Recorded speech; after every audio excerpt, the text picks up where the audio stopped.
ప్రార్థన చేసుకుందాం. ప్రేమ కలిగిన తండ్రి, అత్యున్నతమైన సింహాసనం మీద కూర్చుండి ప్రభా, భూమి మీద మీ కరుణా కటాక్షాన్ని ప్రభా ప్రతిరోజు నీ సన్నిధి కాంతిని ప్రభా అయినా చూపిస్తూ ఈ లోకాన్ని ఇంకా ప్రభా మీరు సజీవులలో మరి సంఖ్యలో ఉంచినందుకై ఉన్నాను ప్రభా.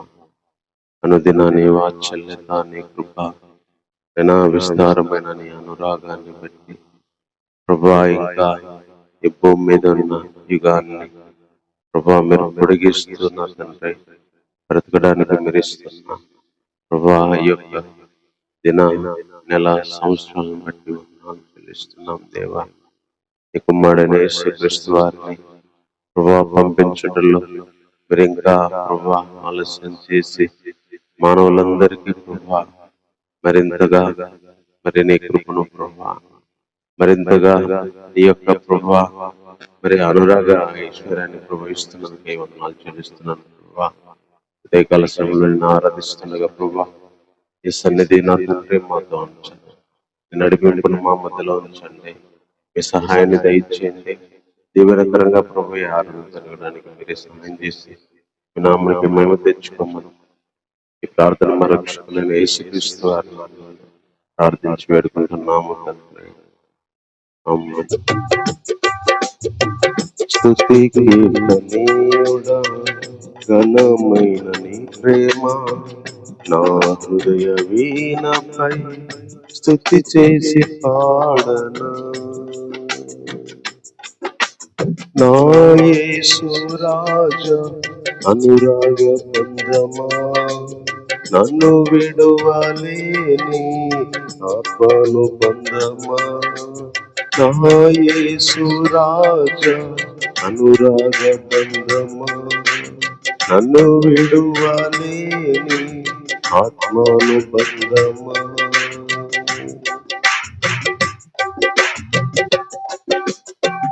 స్తుతి కీర్తనీయుడా, ఘనమైన నీ ప్రేమ నా హృదయ వీణపై శృతి చేసి పాడనా.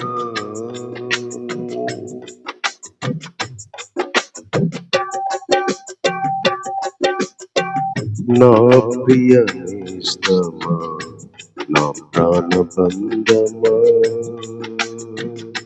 నీ ప్రేమ కౌగిలిలో నన్నాదరించుమా. నా ప్రియ నేస్తమా, నా ప్రాణ బంధమా,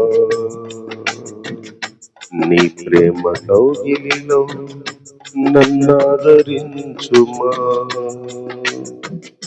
నీ సిలువ త్యాగం నేనెలా మరచిపోదును, ఇలలో నా నీకై సాక్షిగా జీవించును. నీ సిలువ త్యాగం నేనెలా మరచిపోదును, ఇలలో నా నీకై సాక్షిగా జీవించును. నా ప్రాణ ప్రియుడా అనురాగ బంధమా, నన్ను విడువలేని ఆత్మను బంధమా. నా యేసు రాజా అనురాగ బంధమా, నన్ను విడువలేని ఆత్మను బంధమా. స్తుతి కీర్తనీయుడా, ఘనమైన నీ ప్రేమ నా హృదయ వీణపై శృతి చేసి పాడనా.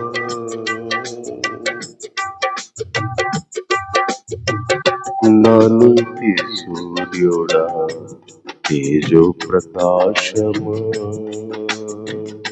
నీ వెలుగు జాడలలో నిన్ను వెంబడించగా. నా నీతి సూర్యుడా, తేజో ప్రకాశమా, నీ వెలుగు జాడలను నిన్ను వెంబడించగా. నీ జీవవాక్యం నింపెనే నాలో ధైర్యము, ప్రాణాత్మ దేహం సర్వదా నీకే అంకితం.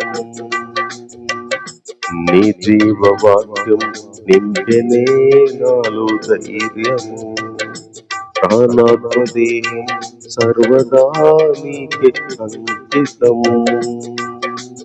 నా యేసు రాజా అనురాగ బంధమా, నన్ను విడువలేని ఆత్మానుబంధమా. నా యేసు రాజా అనురాగ బంధమా, నన్ను విడువలేని ఆత్మానుబంధమా. స్తుతి కీర్తనీయుడా ఘనమైన నీ ప్రేమ నా హృదయ వీణపై శృతి చేసి పాడనా.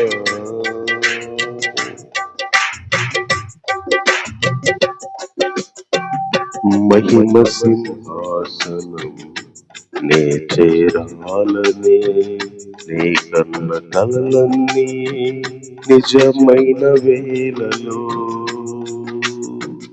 మహిమ సింహాసనం నే చేరాలని, నీ కన్న కలలన్నీ నిజమైన వేళలో. నా జయము నీవై నిలిచిన శ్రేష్ఠ తరుణాన, నీలోనే లీనమై పోదునే నే నిరతము.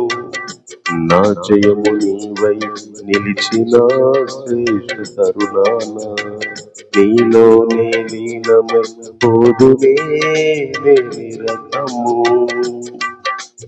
నా యేసు రాజా అనురాగ బంధమా, నన్ను విడువలేని ఆత్మానుబంధమా.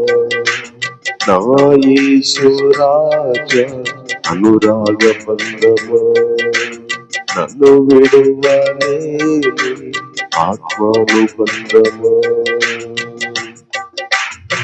స్తుతి కీర్తనీయుడా ఘనమైన నీ ప్రేమ నా హృదయ వీణపై శృతి చేసి పాడనా.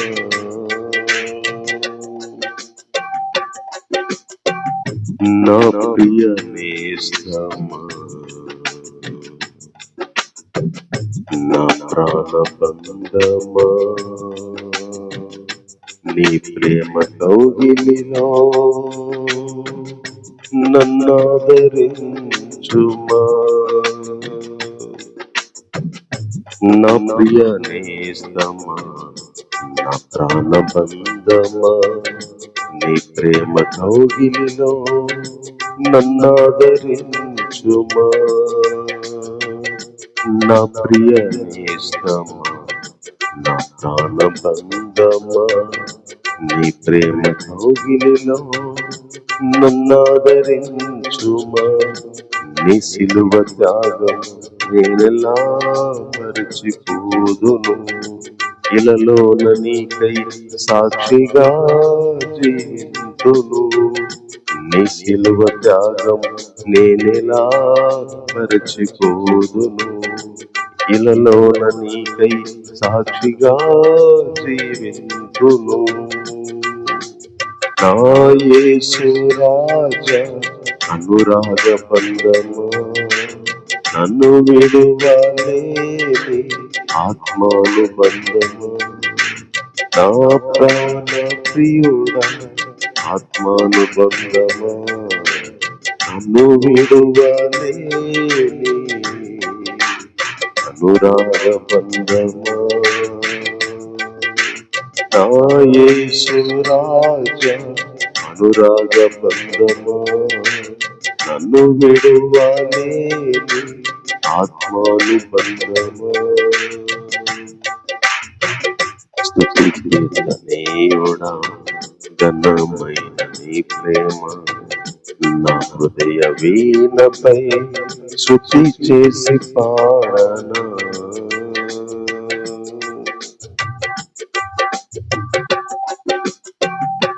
నా నీతి సూర్యుడా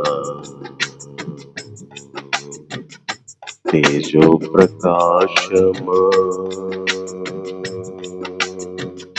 నీ వెలుగు జాడలలో నిన్ను వెంబడించగా, నా నీతి సూర్యుడా తేజో ప్రకాశమా, నీ వెలుగు జాడలలో నిన్ను వెంబడించగా, నీ జీవవాక్యము నింపెనే నాలో ధైర్యము, ప్రాణాత్మ దేహం సర్వదా నీకే అంకితము, నీ జీవవాక్యం నింపెనే నాలో ధైర్యము, ప్రాణాత్మ దేహం సర్వదా నీకే అంకితము, నా యేసు రాజా అనురాగ బంధమా, నన్ను విడువలేని ఆత్మానుబంధమా, నా యేసు రాజా అనురాగ బంధమా, నన్ను విడువలేని ఆత్మానుబంధమా. స్తుతి కీర్తనలుగా ఘనమైన నీ ప్రేమ, నా హృదయ వీణపై శృతి చేసి పాడనా,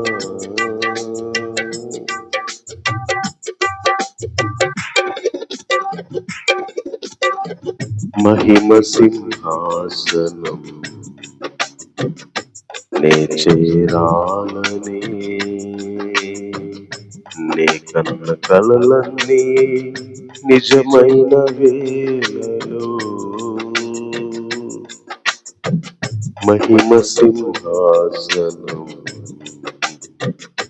నే చేరాలని,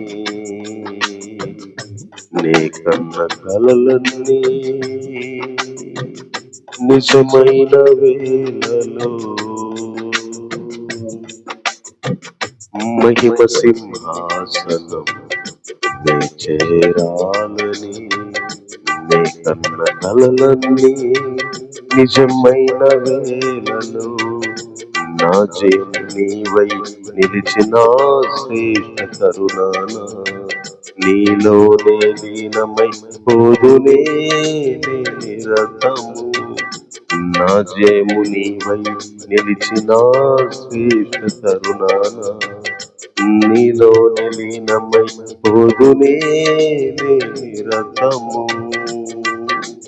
నా యేసు రాజా అనురాగ బంధమా, నన్ను విడువలేని ఆత్మానుబంధమా, నా యేసు రాజా అనురాగ బంధమా, నన్ను విడువలేని ఆత్మానుబంధమా.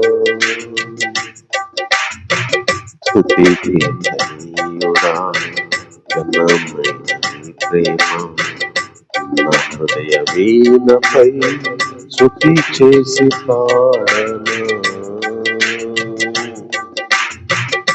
నా ప్రియ నేస్తమా, నా ప్రియ నేస్తమా,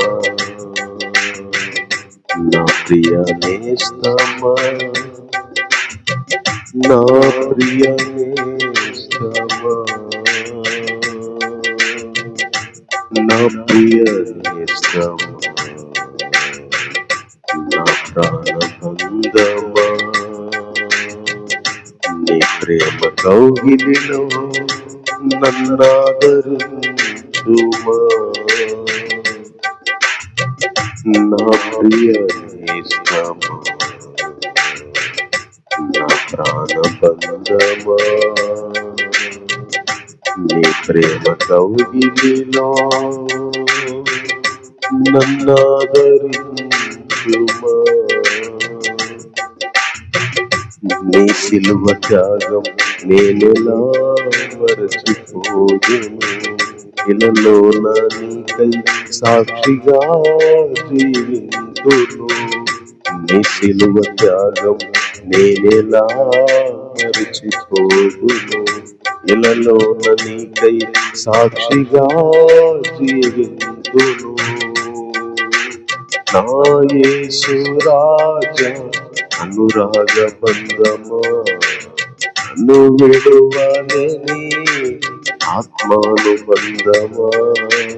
నా యేసు రాజా అనురాగ బంధమా, నన్ను విడువలేని ఆత్మానుబంధమా. నా యేసు రాజా అనురాగ బంధమా, నన్ను విడువలేని ఆత్మానుబంధమా. నా యేసు రాజా అనురాగ బంధమా, అనురాగ బంధమా, అనురాగ బంధమా. నన్ను విడువలేని ఆత్మానుబంధమా, నన్ను విడువలేని ఆత్మానుబంధమా. నా యేసు రాజా అనురాగ బంధమా, నన్ను విడువలేని ఆత్మానుబంధమా. నా యేసు రాజా అనురాగ బంధమా, నన్ను విడువలేని ఆత్మానుబంధమా. నా ఆత్మానుబంధమా, నా అనురాగ బంధమా, నా ఆత్మానుబంధమా, నా అనురాగ బంధమా.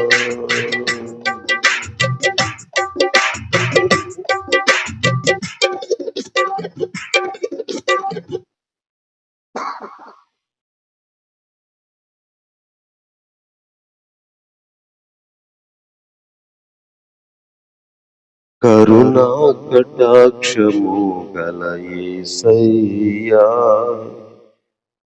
నన్ను విస్తరింపచేయు మహనీయా.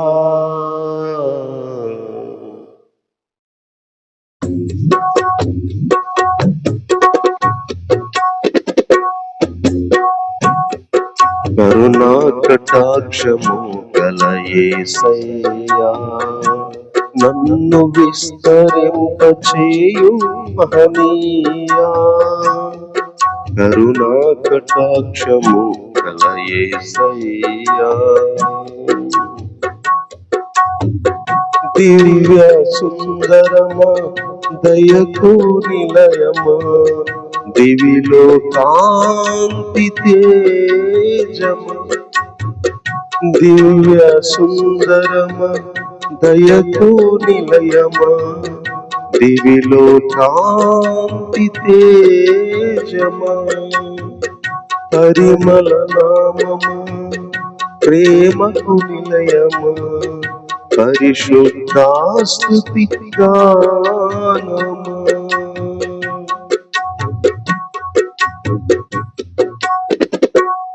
కరుణా కటాక్షము గల యేసయ్యా, నన్ను విస్తరింపచేయు మహనీయా. కరుణా కటాక్షము గల యేసయ్యా,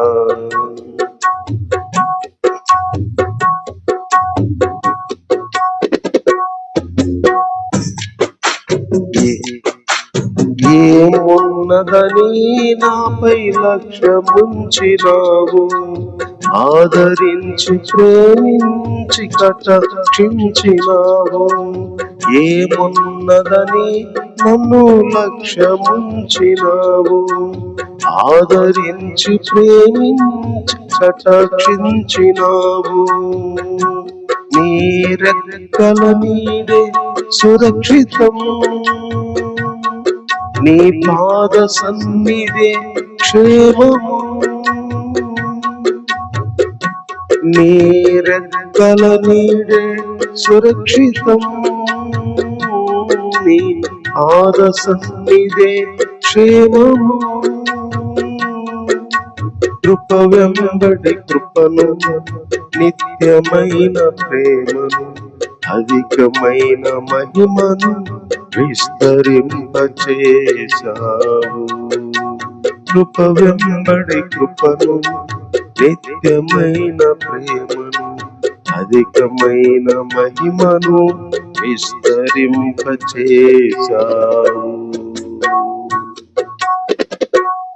కరుణా కటాక్షము గల యేసయ్యా నన్ను విస్తరింపచేయు మహనీయా కరుణా కటాక్షము గల యేసయ్యా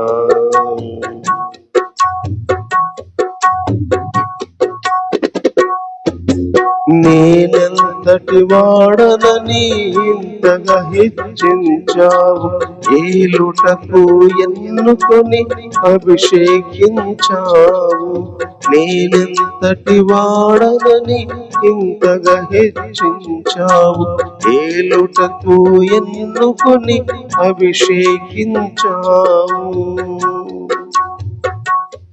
నీ ఇష్టునిగా నివసించదను నీ ఉద్దేశం నే మరువను నీ ఇష్టునిగా నివసించదను నీ ఉద్దేశం నే మరువను కృప వెంబడి కృపను నిత్యమైన ప్రేమను అధికమైన మహిమను విస్తరింపచేశావు కృప వెంబడి కృపను నిత్యమైన ప్రేమను అధికమైన మహిమను విస్తరింపచేశావు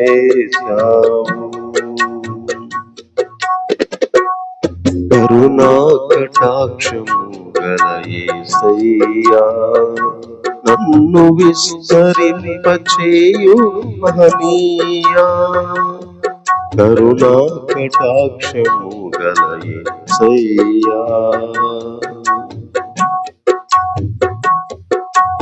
ఏ యోగ్యత లేని నాకు తోడుగా నిలిచావు నిందావమానములు ఘనతనిచ్చినావు ఏ యోగ్యత లేని నాకు తోడుగా నిలిచావు నింద అవమానముల ఘనతనిచ్చినావు నీ నడిపింపుకులో బడితివి నీ స్వాస్థ్యముకై వేచియుంటిని నీ నడిపింపుకులో బడితిని నీ స్వాస్థ్యముకై వేచియుంటిని కృప వెంబడి కృపను నిత్యమైన ప్రేమను అధికమైన మహిమను విస్తరింపచేశావు కృప వెంబడి కృపను నిత్యమైన ప్రేమను అధికమైన మహిమను విస్తరింపచేశావు కరుణా కటాక్షము గల యేసయ్యా నన్ను విస్తరింపచేయు మహనీయా కరుణా కటాక్షము గల యేసయ్యా నన్ను విస్తరింపచేయు మహనీయా కరుణా కటాక్షము గల యేసయ్యా ఏమున్నదని నాపై లక్ష్యముంచినావు ఆదరించి ప్రేమించి కటాక్షించినావు ఏమున్నదని నాపై లక్ష్యముంచినావు ఆదరించి ప్రేమించి కటాక్షించినావు నీ రెక్కల నీడే సురక్షితం, నీ పాద సన్నిధే క్షేమము. నీ రెక్కల నీడే సురక్షితం, నీ పాద సన్నిధే క్షేమము. కృప వెంబడి కృపను, నిత్యమైన ప్రేమను, అధికమైన కృపను విస్తరింపచేసావు. కృప వెంబడి కృపను, నిత్యమైన ప్రేమను, అధికమైన మహిమను విస్తరింపచేసావు. కరుణా కటాక్షము గల యేసయ్యా, నన్ను విస్తరింపచేయు మహనీయా. కరుణా కటాక్షము గల యేసయ్యా, నేనెంతటి వాడనని ఇంతగా, నేనెంతటి వాడనని ఇంతగా హెచ్చించావు. ఏలుటకు నన్ను కొని అభిషేకించావు. నేనెంతటి వాడనని ఇంతగా హెచ్చించావు. ఏలుటకు అభిషేకించినావు. నీ ఇష్టునిగా ఎన్నుకొంటివి, నీ ఉద్దేశమునే మరువను. నీ ఇష్టునిగా నివసించెదను, నీ ఉద్దేశమునే మరువను. కృప వెంబడి కృపను, నిత్యమైన ప్రేమను, అధికమైన మహిమను విస్తరింపచేసావు. కృప వెంబడి కృపను, నిత్యమైన ప్రేమను, అధికమైన మహిమను విస్తరింపచేసావు. కరుణా కటాక్షము గల యేసయ్యా, నన్ను విస్తరింపచేయు మహనీయా. కరుణా కటాక్షము గల యేసయ్యా, ఏ యోగ్యత లేని నాకు తోడుగా నిలిచావు. నిందావమానములలో ఘనతనిచ్చినావు. ఏ యోగ్యత లేని నాకు తోడుగా నిలిచావు. నిందావమానములలో ఘనతనిచ్చినావు. నీ నడిపింపులో బడితిని, నీ స్వాస్థ్యముకై వేచియుంటిని. నీ నడిపింపులో బడితిని, నీ స్వాస్థ్యముకై వేచియుంటిని. కృప వెంబడి కృపను, నిత్యమైన ప్రేమను, అధికమైన మహిమను విస్తరింపచేసావు. కృప వెంబడి కృపను, నిత్యమైన ప్రేమను, అధికమైన మహిమను విస్తరింపచేసావు.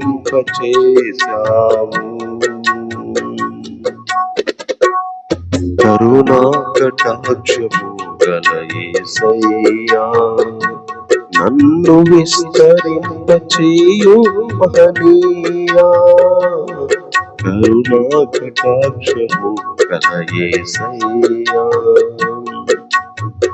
దివ్య సుందరమా దయకు నిలయమా, దివిలో కాంతి తేజమా, పరిమళ నామము ప్రేమకు నిలయమా, పరిశుద్ధ స్తుతి గానమా. దివ్య సుందరమా దయకు నిలయమా, దివిలో కాంతి తేజమా, పరిమళ నామమా, ప్రేమకు నిలయమా, పరిశుద్ధ స్తుతి గానమా, పరిశుద్ధ స్తుతి గానమా, పరిశుద్ధ స్తుతి గానమా, పరిశుద్ధ స్తుతి గానమా, పరిశుద్ధ స్తుతి గానమా. కరుణా కటాక్షము గల యేసయ్యా, నన్ను విస్తరింపచేయు అననీయా. కరుణా కటాక్షము గల యేసయ్యా.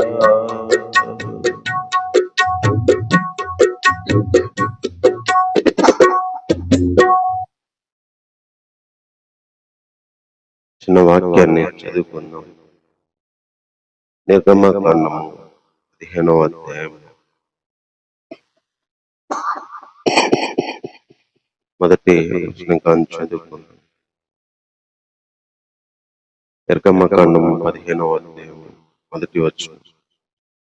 అప్పుడు మోషేయు ఇశ్రాయేలీయులు యెహోవాను గూర్చి కీర్తన పాడిరి. యెహోవాను గూర్చి గానము చేసేదను, ఆయన మిగుల అతిశయించి జయించెను. గుర్రమును దాని రౌతును ఆయన సముద్రంలో పడద్రోసెను. యెహోవాయే నా బలము, నా గానము, ఆయన నాకు రక్షణయు ఆయన నా దేవుడు, ఆయనను నేను వర్ణించెను. ఆయన నా పితరుల దేవుడు, ఆయన మహిమను నుతించెదను. ప్రేమ కలిగిన తండ్రి, మా పితరుడైన అబ్రహాము, ఇస్సాకు దేవా పూజించి కొలిచి నమ్మిన దేవుడు, ఏ దేవుడైతే ఐగుప్తు బానిసత్వం నుంచి ఫరో యొక్క బలాన్ని ఎదిరించి నా దేవుడు బయటికి తీసుకొని వచ్చినాడు, ఈరోజు ఆ దేవుణ్ణి మేము ఆరాధించడానికి వచ్చాం. ఆ దేవుడు మా దేవుడు అని చెప్పుకోవడానికి, ఆ దేవుని గురించి మేము కూడా గానం చేయడానికి మీరు మాకిచ్చిన ఈ గొప్ప ధన్యతను బట్టి నేను స్తుతిస్తున్నాను. ఎంతోమంది భక్తులతో పాటు ప్రభా ఇక్కడ చిన్న మందగా ఈ సన్నిధికి వచ్చి ఉన్నాం దేవా. నిన్ను ఆరాధించే విధంగా ఈ యొక్క వాక్యపు వెలుగులో ప్రభా మా హృదయాలను పరిశుద్ధాత్మ సహాయం చేత మీరే సిద్ధపరచండి. ఈ ప్రార్థన మా రక్షకుడైన యేసుక్రీస్తు నామములోనే ప్రార్థించి వేడుకుంటున్నాము తండ్రి. ఆమేన్. చదువుకున్న ఈ మాటలు ఇశ్రాయేలీయులు ఐగుప్తులో నుంచి బయటికి వచ్చినప్పుడు, బయటికి వచ్చినా కూడా ఫరో వదలలేదు. బయటికి వచ్చినా కూడా ఫరో వదిలిపెట్టలేదు. ఒకనొక పరిస్థితి వచ్చింది. ముందు చూస్తే సముద్రం, వెనక చూస్తే ఫరో సైన్యం. కొన్నిసార్లు విడిపించబడ్డాములే అనుకునే లోపే ఇరికించబడినట్లుగా జీవితాలు మారిపోతాయి. కొన్నిసార్లు విడుదల పొందాము, ఫ్రీ అయ్యాము అనుకునే లోపే మళ్ళీ బంధించబడినట్టు అయిపోతాం. ఇశ్రాయేలు ప్రజలు ఎన్నొకట బయటకు వచ్చాము, విడిపించబడ్డాము, అమ్మయ్య అనుకునే లోపే ముందేమో సముద్రం మూసేసింది, వెనకేమో ఫరో సైన్యము చుట్టూ మరి కమ్ముకుంది.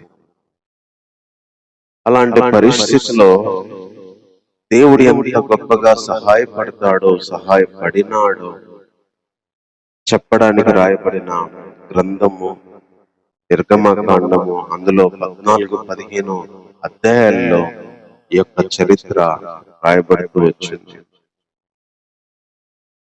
ఆ రాత్రి సముద్రం దగ్గరికి వచ్చారు ప్రజలు. సముద్రం దాటాలంటే భయం అవుతుంది. వెనక చూస్తే ఫరో తరుముతా ఉన్నాడు.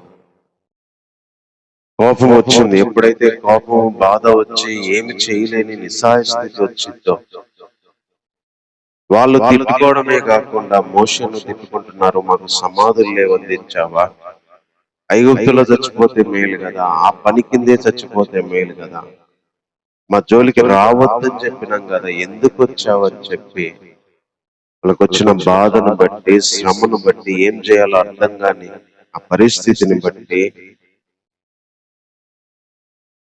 మళ్ళీ మరణము మనల్ని తరుముకుంటా వచ్చింది అనే ఒక భయాన్ని బట్టి ఇశ్రాయేల్ ప్రజలు మాట్లాడుతూ వచ్చినారు. కొన్నిసార్లు మన జీవితాల్లో కూడా భయంకరమైన బానిసత్వం నుంచి బయటకు వచ్చాము అనుకునే లోపే ఇంకొక చీకటి కలుపుకుంటుంది, ఇంకొక అలజడి కమ్ముకుంటుంది, ఇంకో మరి బంధించబడే పరిస్థితులను ఎదుర్కోవాల్సి వచ్చింది. ఫరోను దాటి, దేశాన్ని దాటి, శత్రువులను దాటి వచ్చాములే, ఇక మన మీద ఎవరు లేరు, ఎవరి బానిసత్వం కింద మన బ్రతుకులు లేవు, మనం పనిచేసి మనం బతుకుదాము, మన ఊరు మన దేశంలో మనం ఉందాము అనుకొని సంతోషపడ్డారు. కానీ ఆ సంతోషం ఎన్నో రోజులు కాదు కదా, ఎన్నో గంటలు కూడా బహుశా లేకపోయి ఉండొచ్చు. కొన్నిసార్లు మన జీవితాల్లో కూడా కొన్ని సంతోషాలు కొన్ని రోజులే ఉంటాయి, కొన్ని వారాలే ఉంటాయి, లేదా ఒక సంవత్సరం మనం విడిపించబడ్డాము అనుకునే లోపే, ఒక దాంట్లో నుంచి బయటకు వచ్చాంలే అనుకునే లోపే మరొక దాంట్లో చిక్కుకుంటాం. ఒక బంధంలో నుంచి బయటకు వస్తే ఇంకొక బంధము, ఒక శ్రమ నుంచి బయటకు వస్తే ఇంకొక శ్రమ, ఒక పోరాటాన్ని దాటి బయటకు వస్తే ఇంకొక పోరాటం, ఒక యుద్ధాన్ని దాటి బయటకు వస్తే ఇంకొక యుద్ధం. ఎప్పుడు జీవితాన్ని ఎరికించడానికి, జీవితాన్ని పట్టుకొని బంధించడానికి ఎప్పుడు ఉంటాయని చెప్పడానికి ఇశ్రాయేలు యొక్క జీవితము మనకి ఇక్కడ కనిపిస్తాము. కానీ అలాంటి పరిస్థితుల్లో వీళ్ళు భయపడుతుంటే ఆ రాత్రి దేవుడు వచ్చి, దేవదూత వచ్చి వాళ్ళ వెనుకకెళ్ళి వాళ్ళని ఆవరించి, వాళ్ళ వెనుకకు వచ్చి ఆవరించి మేఘ స్తంభము వారి ఎద్దకు వెళ్ళి నిలబడింది. అది మనకు 14 అధ్యాయం 19 వచనంలో మనకు కనిపిస్తుంది. దేవుడు ఇశ్రాయేలీలకి ఐగుప్తులకి మధ్యలో నిలబడ్డాడు, వాళ్ళకి వెనక్కి వెళ్ళి నిలబడ్డాడు. కొన్నిసార్లు దేవుడు మన ముందు ఉంటాడు ఇలాంటి పరిస్థితుల్లో, కొన్నిసార్లు మన వెనకాల కూడా ఉంటాడు. ఇక్కడ దేవుడు ఇశ్రాయేలు ప్రజల వెనకాల ఉన్నాడు. సముద్రం దాటడం ఒక భయం అయితే, వెనకాల ఉన్న శత్రువులను దాటడం ఇంకొక భయం. దేవుడు ఇక్కడ ముందు నడుస్తున్న ఆయన అప్పటిదాకా వచ్చి వెనకాల నిలబడ్డాడు. ఒక వ్యక్తి పక్షాన దేవుడు వెనకాల నిలబడటం అనే విషయాన్ని ఇక్కడ మనకు బహు స్పష్టంగా కనిపిస్తుంది. కొన్నిసార్లు సముద్రము కంటే కూడా వెనకాల ప్రజల యొక్క భయమే ఎక్కువ ఉంటుంది. సముద్రము చంపుతుందనే దానికంటే, సముద్రంలో చచ్చిపోతాం అనే దానికంటే వెనకొచ్చే జనాలు చంపుతారనేది భయమే ఇశ్రాయేలుకు ఆ రోజు కూడా ఉంది. అందుకనే దేవుడు ముందు ఉన్న ఆయన వెనక్కి వచ్చినాడు. వెనక్కి వచ్చి వాళ్ళకి, ఆ తరిమే వాళ్ళకి మధ్యలో దేవుడు నిలబడ్డాడు. ఈరోజు అలాంటి కొన్ని బంధించబడిన పరిస్థితులు వచ్చినప్పుడు, అర్థం కాని పరిస్థితులు మళ్ళీ చెలరేగినప్పుడు, అయోమయ పరిస్థితులు మళ్ళీ వచ్చినప్పుడు, దేవుడు ముందు భయాలన్నింటిలో ముందు నడవడమే కాదు, కొన్నిసార్లు వెనకాల భయాలు, మన వెనకాల భయపెట్టే పరిస్థితులు, మన వెనకాల మాట్లాడే మాటల్ని, మన వెనకాల బాధించే ఆ బాధని, వెనకాల భయాన్ని కూడా ఆయన తీసివేయడానికి మన వెనకాల వచ్చేవాడు, మన వెనకాల నిలబడేవాడు.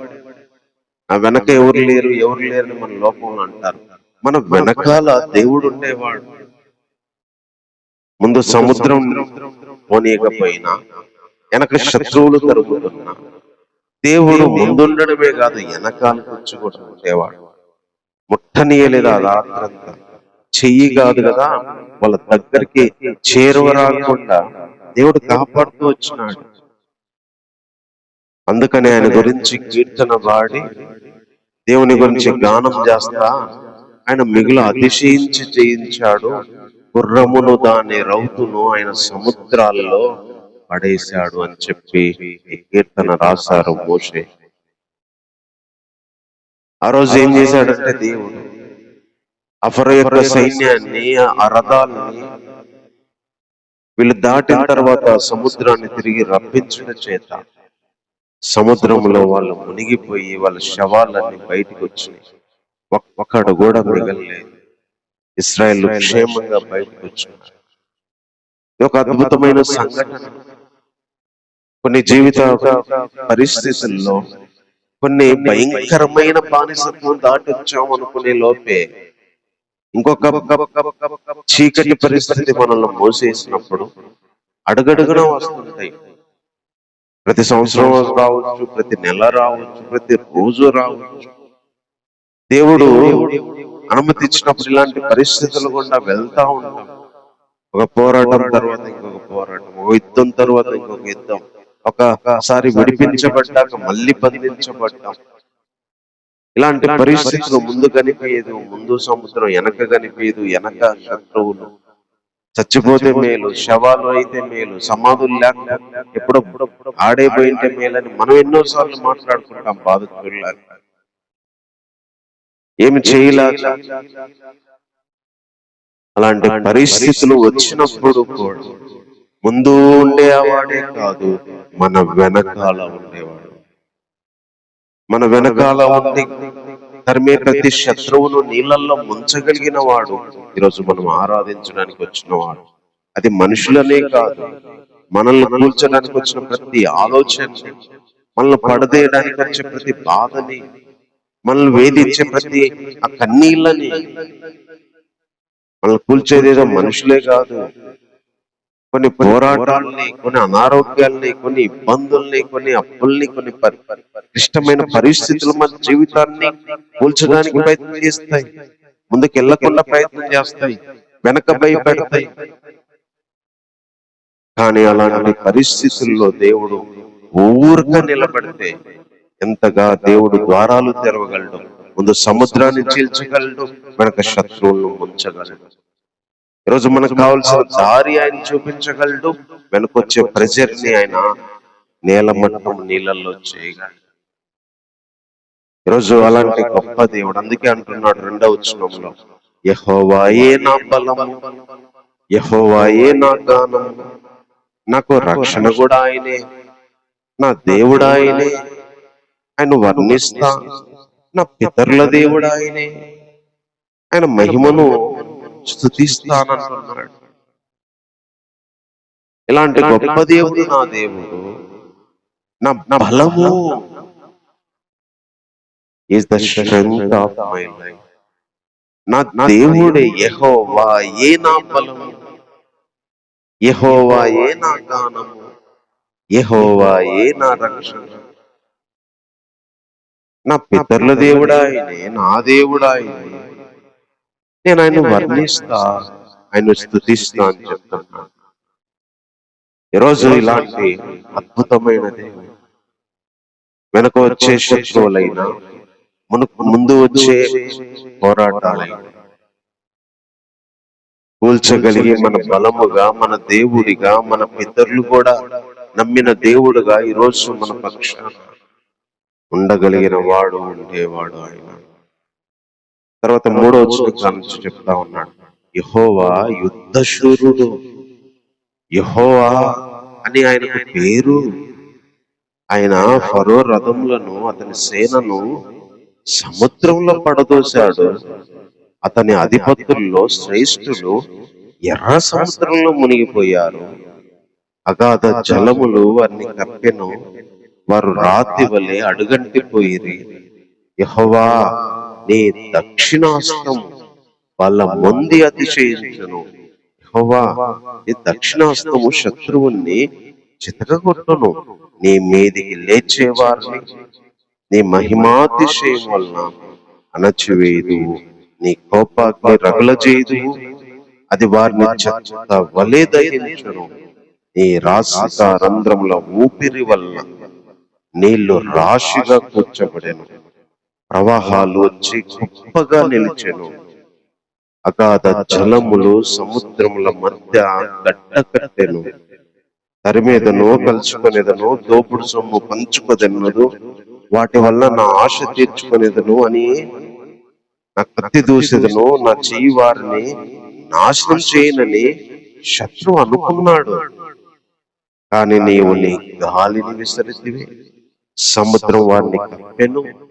వారు మహా అగాధమైన నీళ్లలో సీసము వలె మునిగిరే. ఈ వచనాలన్నిటిలో కూడా దేవుడు ఒక యుద్ధశూరుడిగా శత్రువులను ఎలా జయించాడో, సముద్రాన్ని ఎలా గడ్డగట్టించాడో, సముద్రాన్ని తన నాసిక రంధ్రంలోని మరి దాని వల్ల ఎలా మరి చీల్చాడో చెప్పబడుతుంది.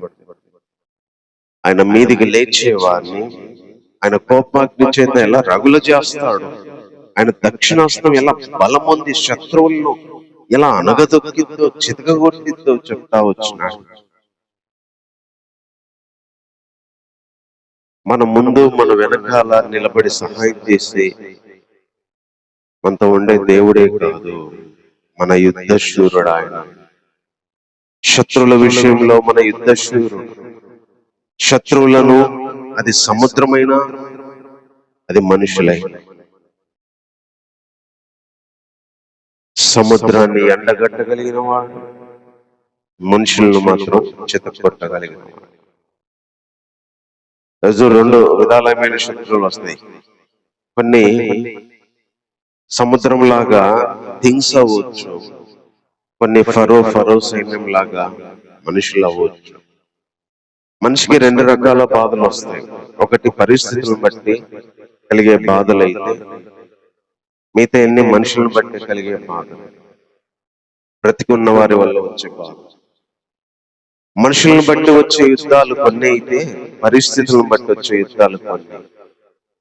ఈరోజు దేవుడు సముద్రం మన మీదకి యుద్ధముకు హోరెత్తి లేసిన పరిస్థితులు, లేదా మనుషులు మన వెనకాల కత్తులు రథాలు తీసుకొని పరిగెత్తి పట్టుకొని తరుముతా నరుకుతా అని వెనకాల పడి వచ్చిన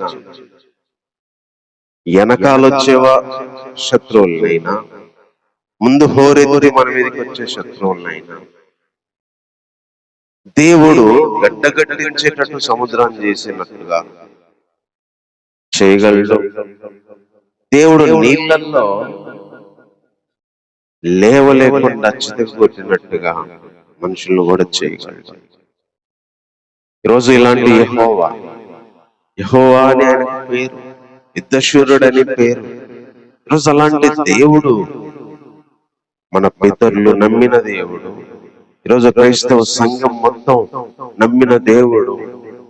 ప్రపంచంలో ఎన్నో వేల మంది, కోట్ల మంది ఆరాధిస్తూ ఈరోజు ఆయన పొగడే ఆ దేవుడు ఈరోజు మన దేవుడు.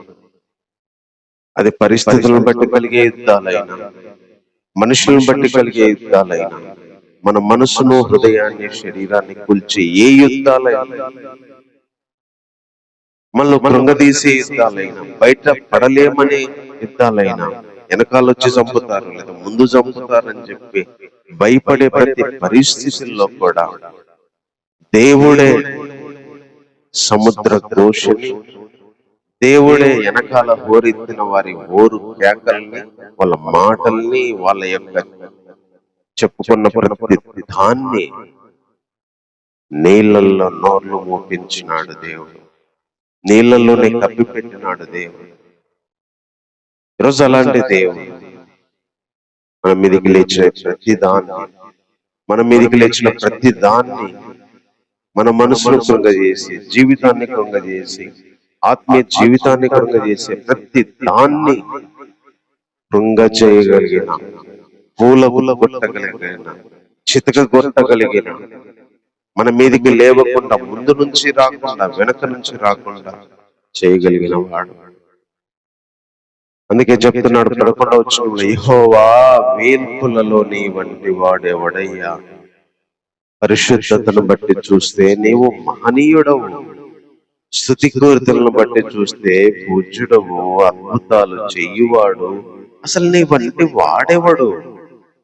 నీ దక్షిణ హస్తము చాపితివి, భూమి వారిని మింగివేసెను. నీవు విమోచించిన ఈ ప్రజల్ని నీ కృప చేత తోడుకొని పోతివి, నీ బలము చేత వారిని నీ పరిశుద్ధ ఆలయానికి నడిపించితివి. ఈ విషయాన్ని జనాలు విని దిగులు పడతారు.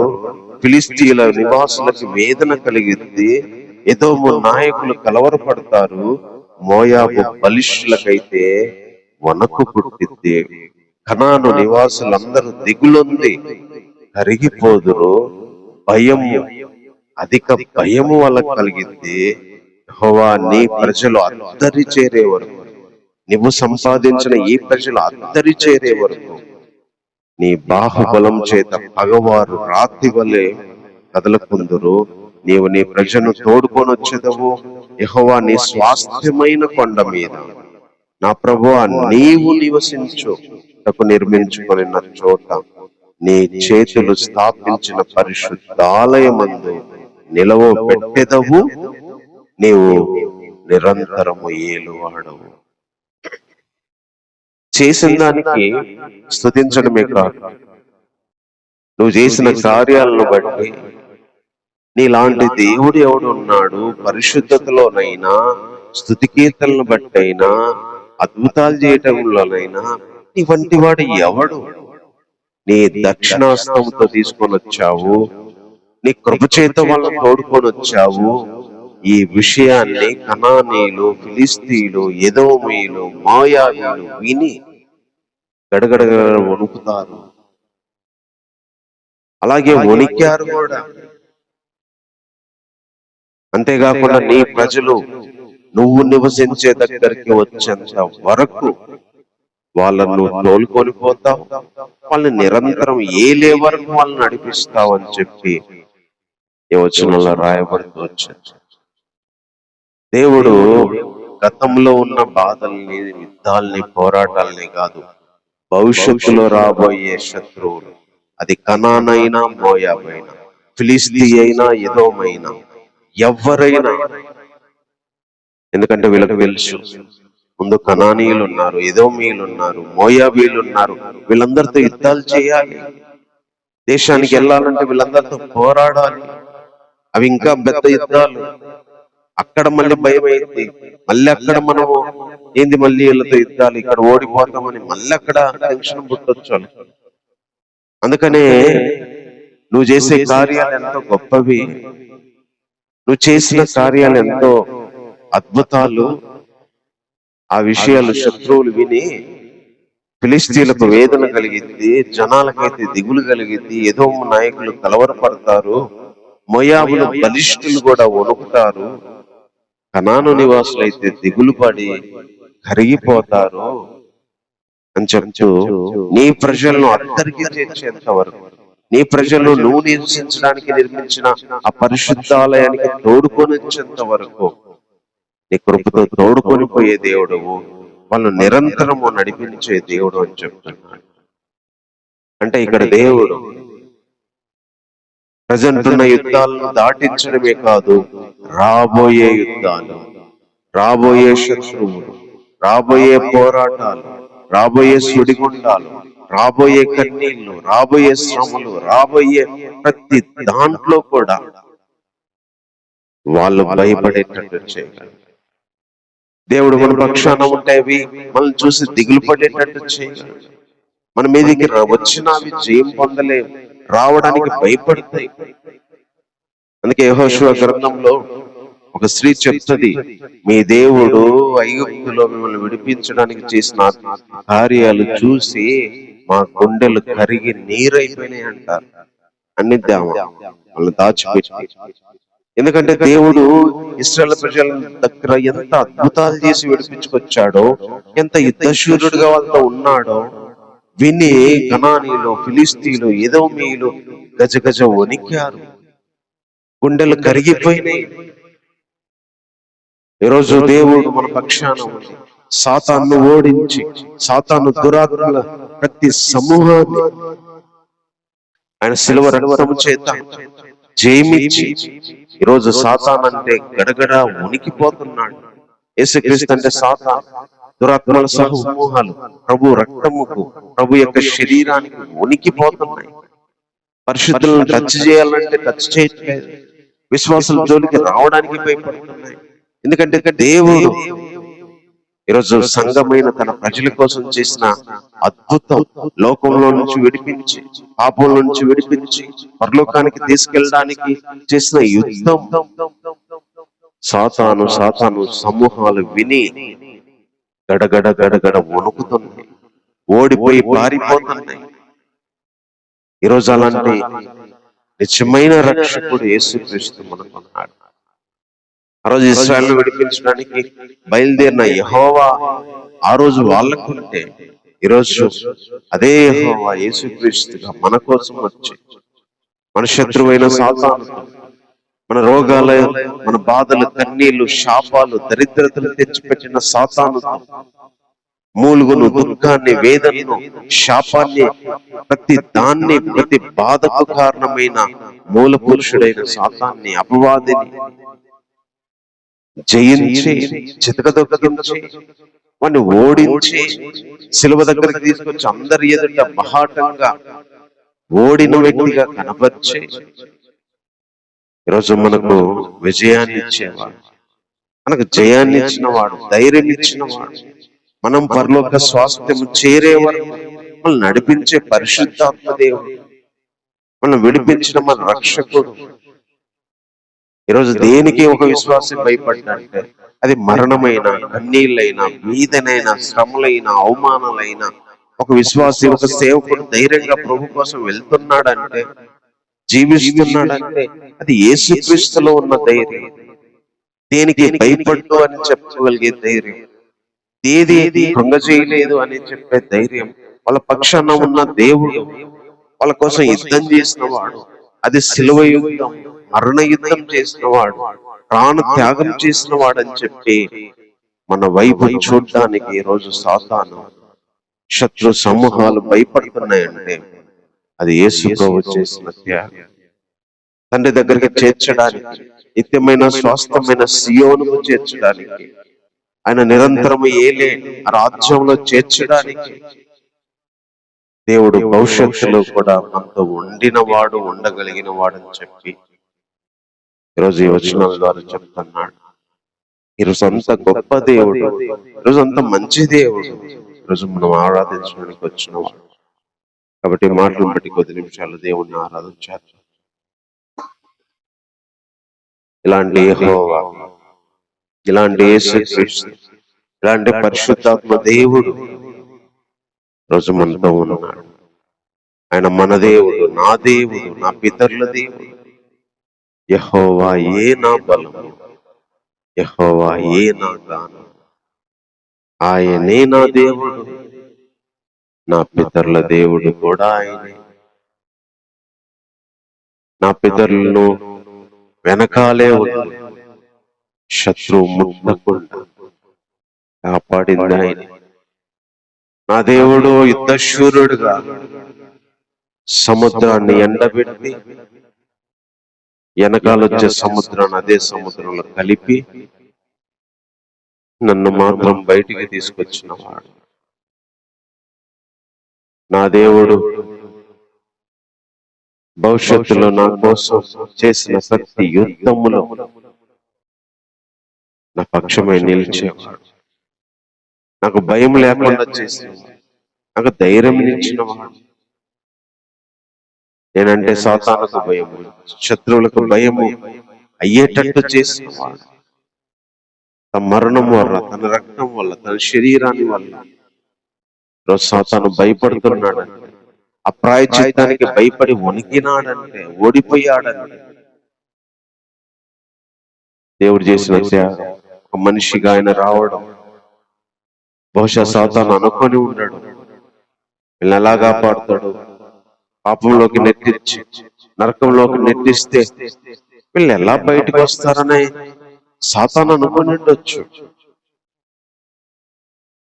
వాడికి తెలియకపోయిండొచ్చు.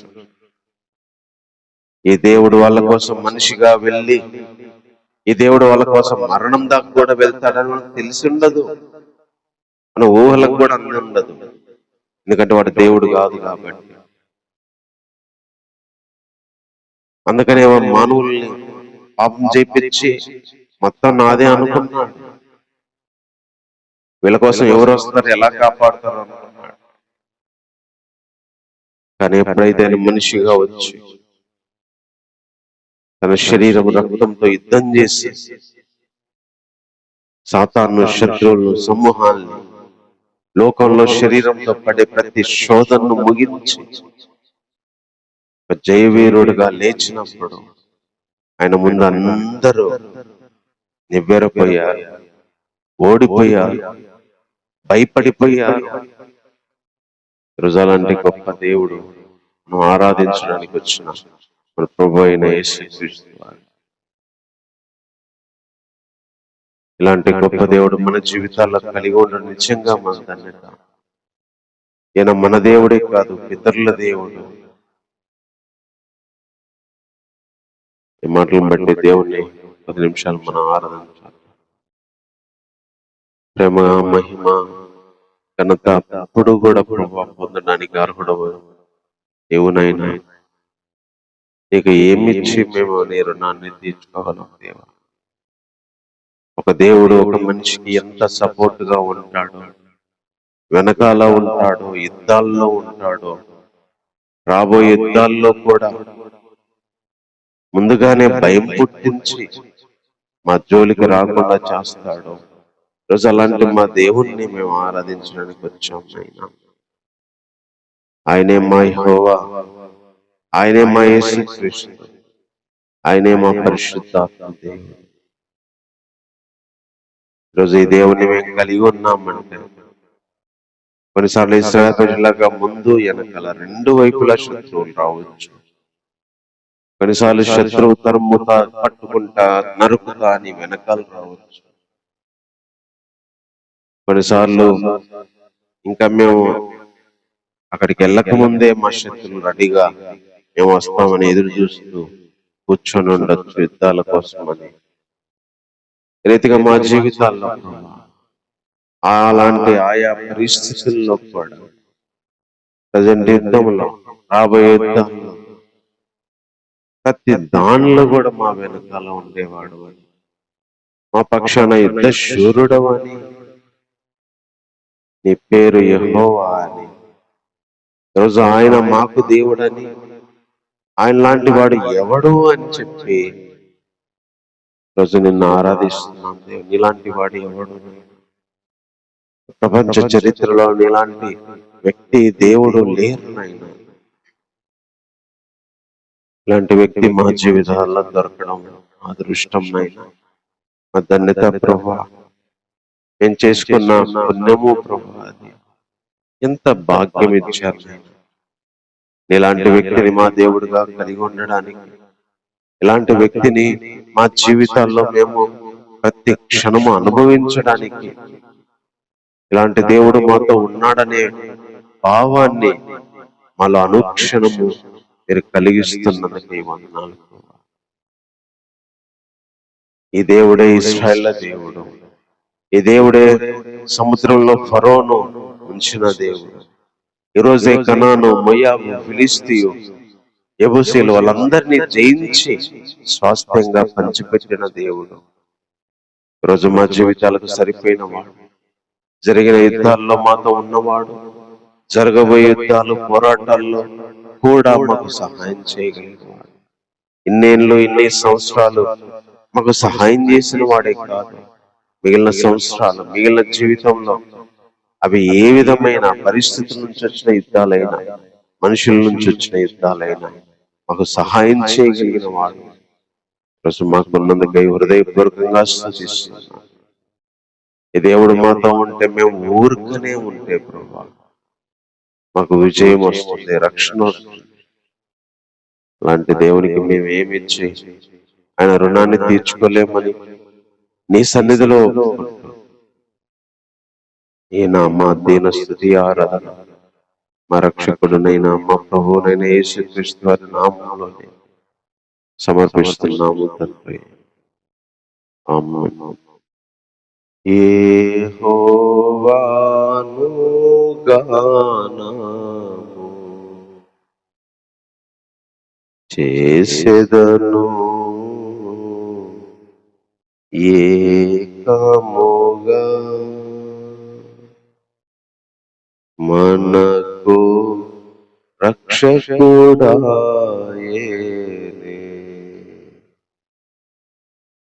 ఆయన పేరు యెహోవా.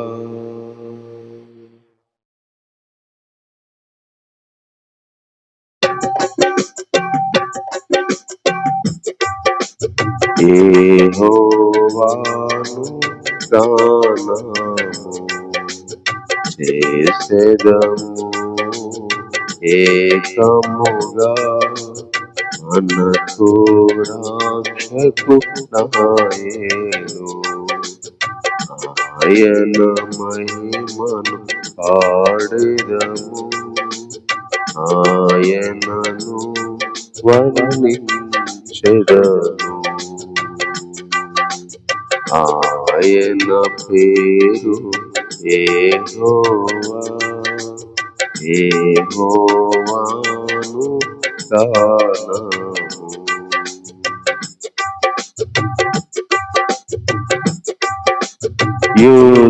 యుద్ధాశూరుడు యెహోవా నా బలము నా గానము.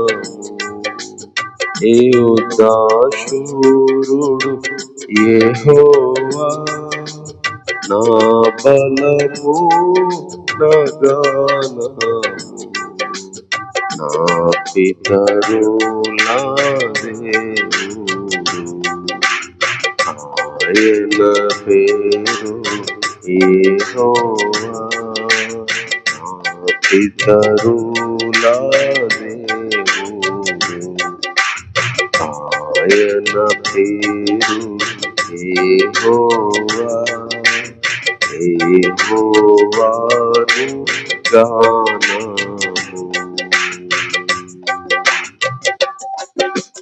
ఫరో రథముల సేనలను తన శ్రేష్ఠాధిపతులను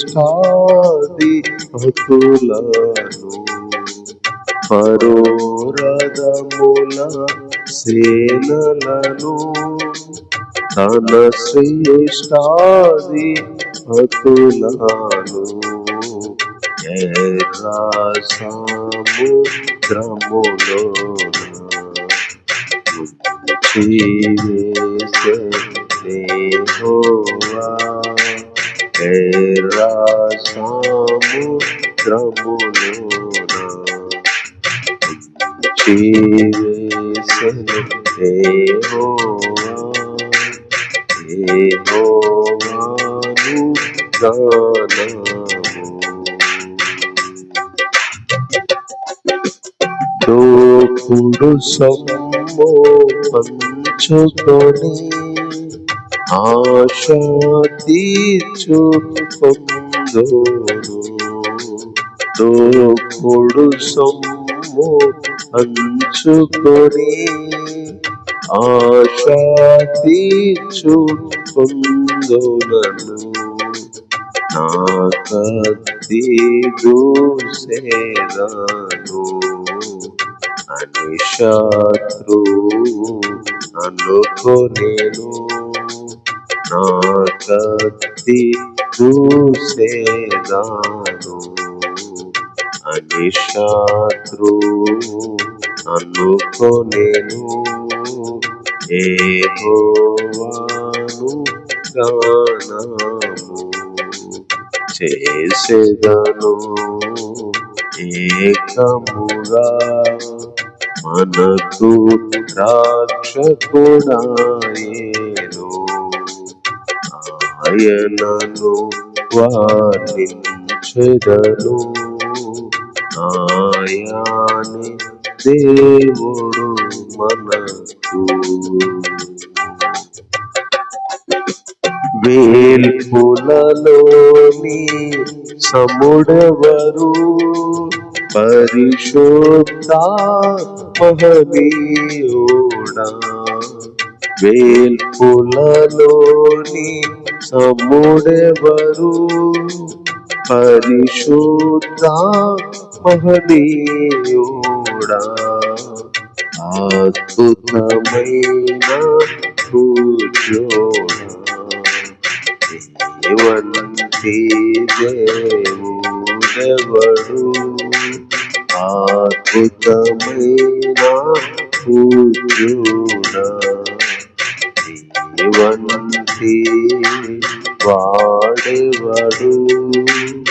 యెహోవాను గానము చేసెదను ఏకముగా మనకు రక్షకుడాయేను. ఆయనను వర్ణించెదను, ఆయన మహిమను పాడెదము. ఆయనే దేవుడు మనకు. నీ మహిమాతిశయమున కోపాగ్ని రగులా చేసి, నీ మహిమాతిశయమున కోపాగ్ని రగులా చేసి, చెత్తవలె దహించెదవు. నీపై లేచు వారిని చెత్తవలె దహించెదవు. నీపై లేచు వారిని యెహోవాను గానము చేసెదము ఏకముగా మనకు రక్షకుడాయేను. ఆయన పేరు యెహోవా, యెహోవాను గానము.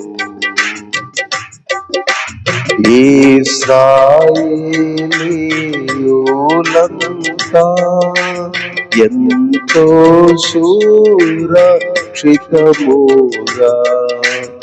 ఇశ్రాయేలీయులంతా ఎంతో సురక్షితముగా సముద్రము మధ్యను ఆరిన నేలను నడచిరి, సముద్రము మధ్యను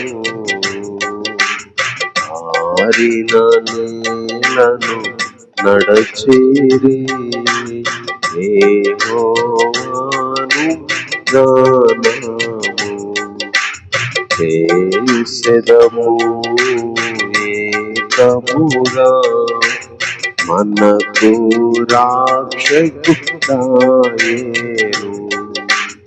ఆయన మహిమ పాడెదము, ఆయనను వర్ణించెదను. ఆయనే దేవుడు మనకు, యెహోవాను గానము.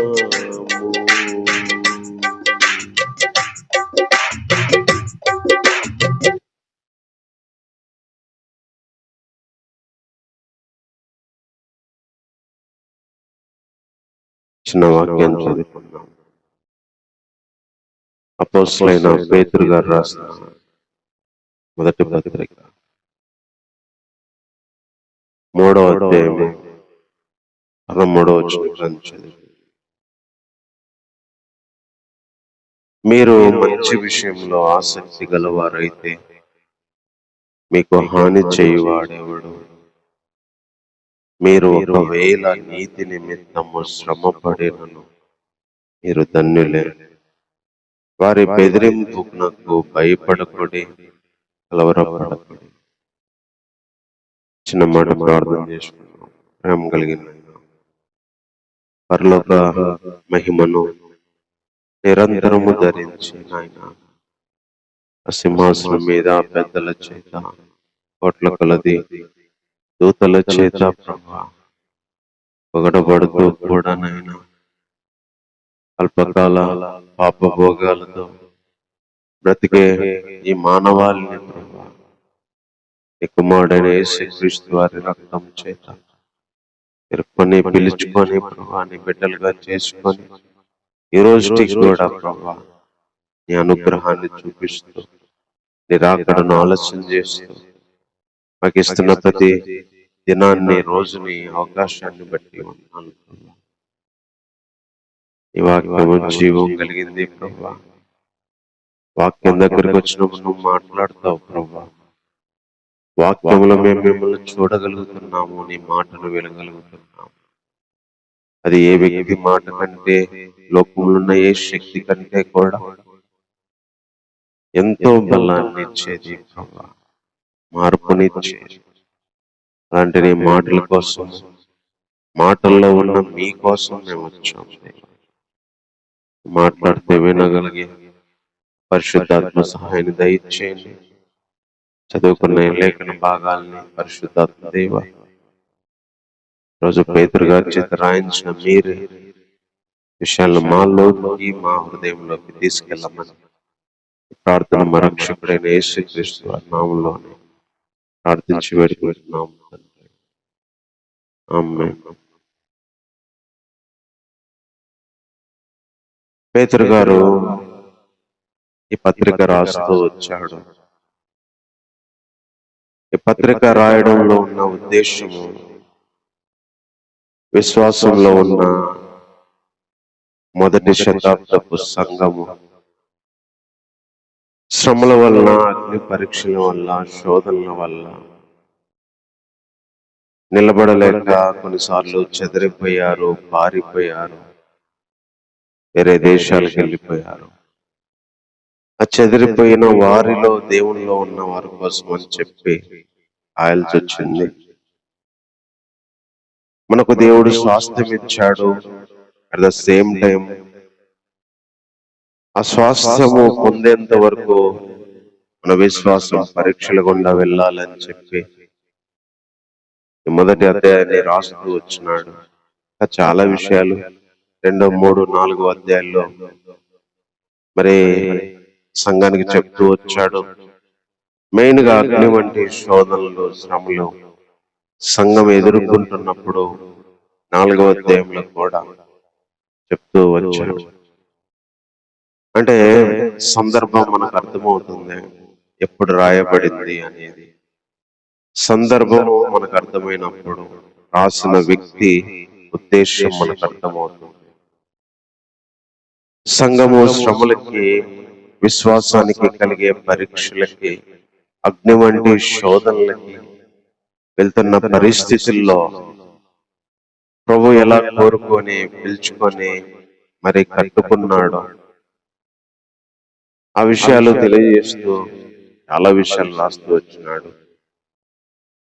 అయితే ఈ 3వ అధ్యాయము, ఈ 13వ అధ్యాయం కానుంచి 13వ వచనం కానుంచి కొన్ని విషయాలు రాశాడు. అవి మనం జ్ఞాపకం చేసుకున్నాం.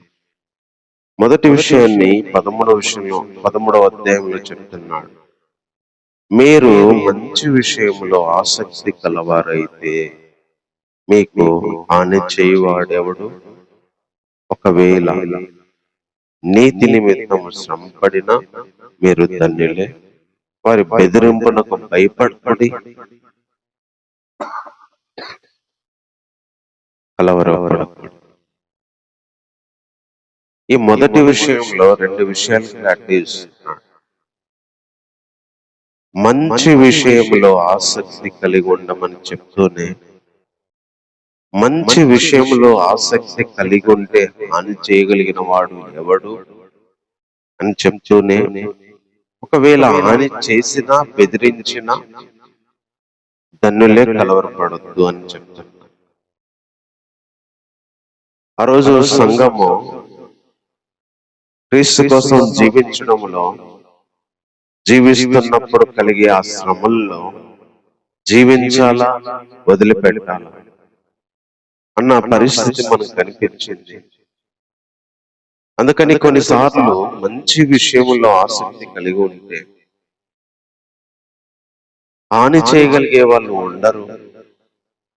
ఒకవేళ నీతి నిమిత్తం మీరు శ్రమపడిన ధన్యులే, వాళ్ళ బెదిరింపులకు భయపడొద్దు, కలవరపడదు.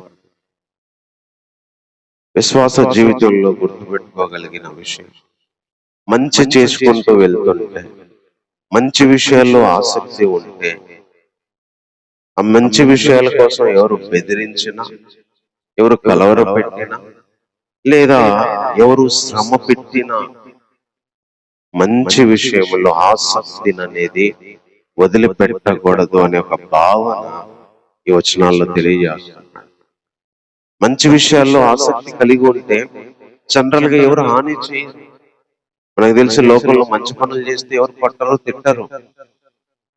ఇది జనరల్ విషయం. కానీ కొన్నిసార్లు మీరొకవేళ నీతి నిమిత్తం లేదా మంచి నిమిత్తం శ్రమ పడినా ధన్యులే, బెదిరించబడినా ధన్యులే, కలవరపెట్టబడినా ధన్యులే, భయపడొద్దు, కలవరపడదు. ఈ లోకము చెడ్డ పనులు చేసే వాళ్ళ జోలి వెళ్ళదు, చెడ్డ పనులు చేసి బెదిరించే వాళ్ళ జోలి వెళ్ళదు. ఈ లోకము మంచి పనులు చేసే విశ్వాసులతో, సంఘాలతో, సేవకులు లేదా మంచిగా జీవించే వాళ్ళని భయపెట్టింది, మంచిగా జీవించే వాళ్ళని బెదిరించింది, మంచిగా జీవించే వాళ్ళ మీదకి లాస్తారు. అదే సంఘంలో మంచి వాళ్ళ మీదకి అదే పరిస్థితి. బయట లోకంలో బ్రతికిన బ్రతుకు మంచిగా బ్రతకాలని మంచి మీద ఆసక్తి కలిగిన వాళ్ళకు కూడా ఇదే బెదిరింపులు, ఇదే. అందుకనే మంచి వాళ్ళు ఎంతో మంది ప్రాణాలు కోల్పోతున్నారు. మంచి రాజకీయ నాయకులు ఉంటే వాళ్ళు బతకనివ్వరు, మంచి జర్నలిస్టులు ఉంటే బతకనివ్వరు, మంచి డాక్టర్లు ఉంటే బతకనివ్వరు, మంచి పరిపాలకులు ఉంటే బతకనివ్వరు, అధికారులు ఉంటే బతకనివ్వరు, లాయర్లు ఉంటే బతకనివ్వరు. మంచి విశ్వాసులు సంఘంలో ఉంటే మంచి విశ్వాసులు బతకనివ్వరు, మంచి సేవకులు బతకనివ్వరు. మంచి విషయంలో ఆసక్తి కలిగి ఉన్న వ్యక్తులకి హింసలు వస్తాయి, బెదిరింపులు వస్తాయి. అయినా కలవరపడొద్దు, అయినా భయపడొద్దు. మీరు నీతి నిమిత్తం, ఆ మంచి నిమిత్తం, నీతి అంటే ఆ మంచి నిమిత్తం శ్రమ పడినా మీరు ధన్యులే. మీరొకవేళ ఇన్ కేస్ మీరు ఆ మంచి కోసం శ్రమ పడినా ధన్యులే. అంతేకాకుండా భయపడొద్దు, వాళ్ళ బెదిరింపులకు అసలు కలవరపడొద్దు. మంచి విషయంలో ఆసక్తి కలిగి ఉండాలని చెప్తున్నాడు. మంచి విషయంలో ఆసక్తి కలిగి ఉంటే హాని, శ్రమ, బెదిరింపులు వస్తాయని చెప్తున్నాడు. అవి వచ్చినా మంచి చేయడం మానొద్దు. బెదిరింపులు, భయపడటాలు చూసి కలవరపడొద్దు అని చెప్తున్నాడు. తర్వాత సంఘానికి చెప్తున్న మరో మాట 15-16 వచనాలు. నిర్మలమైన మనస్సాక్షి కలిగిన వారై మీలో ఉన్న నిరీక్షణను గురించి మిమ్మల్ని హేతు అడుగు ప్రతి వానికి సాత్వికముతో, భయముతో సమాధానము చెప్పుటకు ఎల్లప్పుడూ సిద్ధముగా ఉండమన్నాడు. రెండో విషయము, అగ్ని పరీక్షల గుండా వెళ్ళినా, శ్రమల గుండా వెళ్ళినా, శోధనల గుండా వెళ్ళినా నిర్మలమైన మనస్సాక్షి కలిగి నిరీక్షణ కోసం ఎదురు చూడండి. నిర్మలమైన మనస్సాక్షి కలిగి మీలో ఉన్న నిరీక్షణ గూర్చి మిమ్మును హేతు అడిగే ప్రతి వానికి సాత్వికముతో, భయముతో సమాధానం చెప్పడానికి సిద్ధంగా ఉండమని చెప్తున్నాడు. ప్రతి విశ్వాసి ఒక నిరీక్షణతో దేవుళ్ళకి వచ్చాడు. నిర్మలమైన మనస్సాక్షి క్రీస్తు వల్ల మనకు కలిగింది అంటే పరలోకానికి మనం చేరాలి, ప్రభు వచ్చి తీసుకెళ్తాడు అనే ఒక నిరీక్షణ మనకు ఉంది. ఇది శుభప్రదమైన నిరీక్షణ. ఈ నిరీక్షణ మనల్ని సిగ్గుపరచదు. ఒక నిరీక్షణ మనకుంది. అందుకే ఈ లోకంలో సంఘానికి హింసలు వచ్చిన ఆ రోజుల్లో సంఘం అపోస్తలులను చంపి పడేస్తున్నా. పేతురు గారు చెప్తున్న ఒక అద్భుతమైన మాట, మనకు నిరీక్షణ ఉంది. ఆ నిరీక్షణ కోసం నిర్మలమైన మనస్సాక్షి అవసరము. ఆ నిర్మలమైన మనస్సాక్షి మనకు ఉండాలి, అది కలిగి ఉండాలి. నిర్మలమైన మనస్సాక్షితో మనం నిరీక్షణ కోసం ఎదురు చూడాలి. నిరీక్షణ కోసం ఎదురు చూస్తున్న మనము మనల్ని అడిగే ప్రతి ఒక్కరికి కూడా, కారణం అడిగే, హేతు అడిగే ప్రతి ఒక్కరికి కూడా సాత్వికంతో, భయముతో సమాధానం చెప్పగలడానికి సిద్ధపడి ఉండాలి. మీరెందుకు క్రీస్తు నమ్మారంటే, క్రీస్తు బోధన ఎందుకు అనుసరిస్తున్నారంటే, క్రీస్తు కోసం ఇదంతా పిచ్చి పిచ్చి బోధనలు ఎందుకు చేస్తున్నారంటే, క్రీస్తు కోసం ఎందుకు మీరు ఇలా రేపుతున్నారు మా మీదికి అన్నా సరే, ఆ రోజు సంఘానికి అదే విషయాలు చెప్తూ వచ్చాడు పేతురుగా. క్రీస్తు కోసం తీసుకున్న స్టాండ్, క్రీస్తు కోసం తీసుకున్న నిరీక్షణ, క్రీస్తు కోసం మనము నిర్మలమైన మనస్సాక్షి ప్రభు మనకి ఎందుకు ఇచ్చాడు, అది కలిగి ఉండి నిరీక్షణ కోసం ఎదురు చూస్తూ, ఏ నిరీక్షణ కోసం మనం ఎదురు చూస్తున్నామో దాన్ని గురించి హేతు అడిగే ప్రతి ఒక్కరికి మనం సాత్వికంతో సమాధానం చెప్పడానికి సిద్ధపడి ఉండాలని చెప్తున్నాడు. భయంతో సమాధానం చెప్పడానికి సిద్ధపడి ఉండాలని చెప్తున్నాడు. అందుకనే లోకంలో శ్రమ కలిగిన రాజకీయ నాయకుల నుంచి సంఘానికి, విశ్వాసానికి శ్రమ వచ్చిన, లేకపోతే శత్రువు సాతాను సంఘాన్ని శ్రమ పెట్టిన, ఒక నిరీక్షణ మనకుంది. ఆ నిరీక్షణ కోసం నిర్మలమైన మనస్సాక్షి ప్రభు రక్తం వల్ల మనకు వచ్చింది. ఈ రెండు విషయాల గురించి మనం హేతు అడిగే ప్రతి ఒక్కరికి కూల్గానే, సాత్వికంతోనే సమాధానం చెప్పగలిగే ధైర్యం మనకు ఉండాలి. దానికోసం సిద్ధపడగలిగి ఉండాలి. ఎవరు అడిగినా చెప్పగలిగే ఆ సిద్ధపాటు మనకు ఉండాలని చెప్తున్నాడు.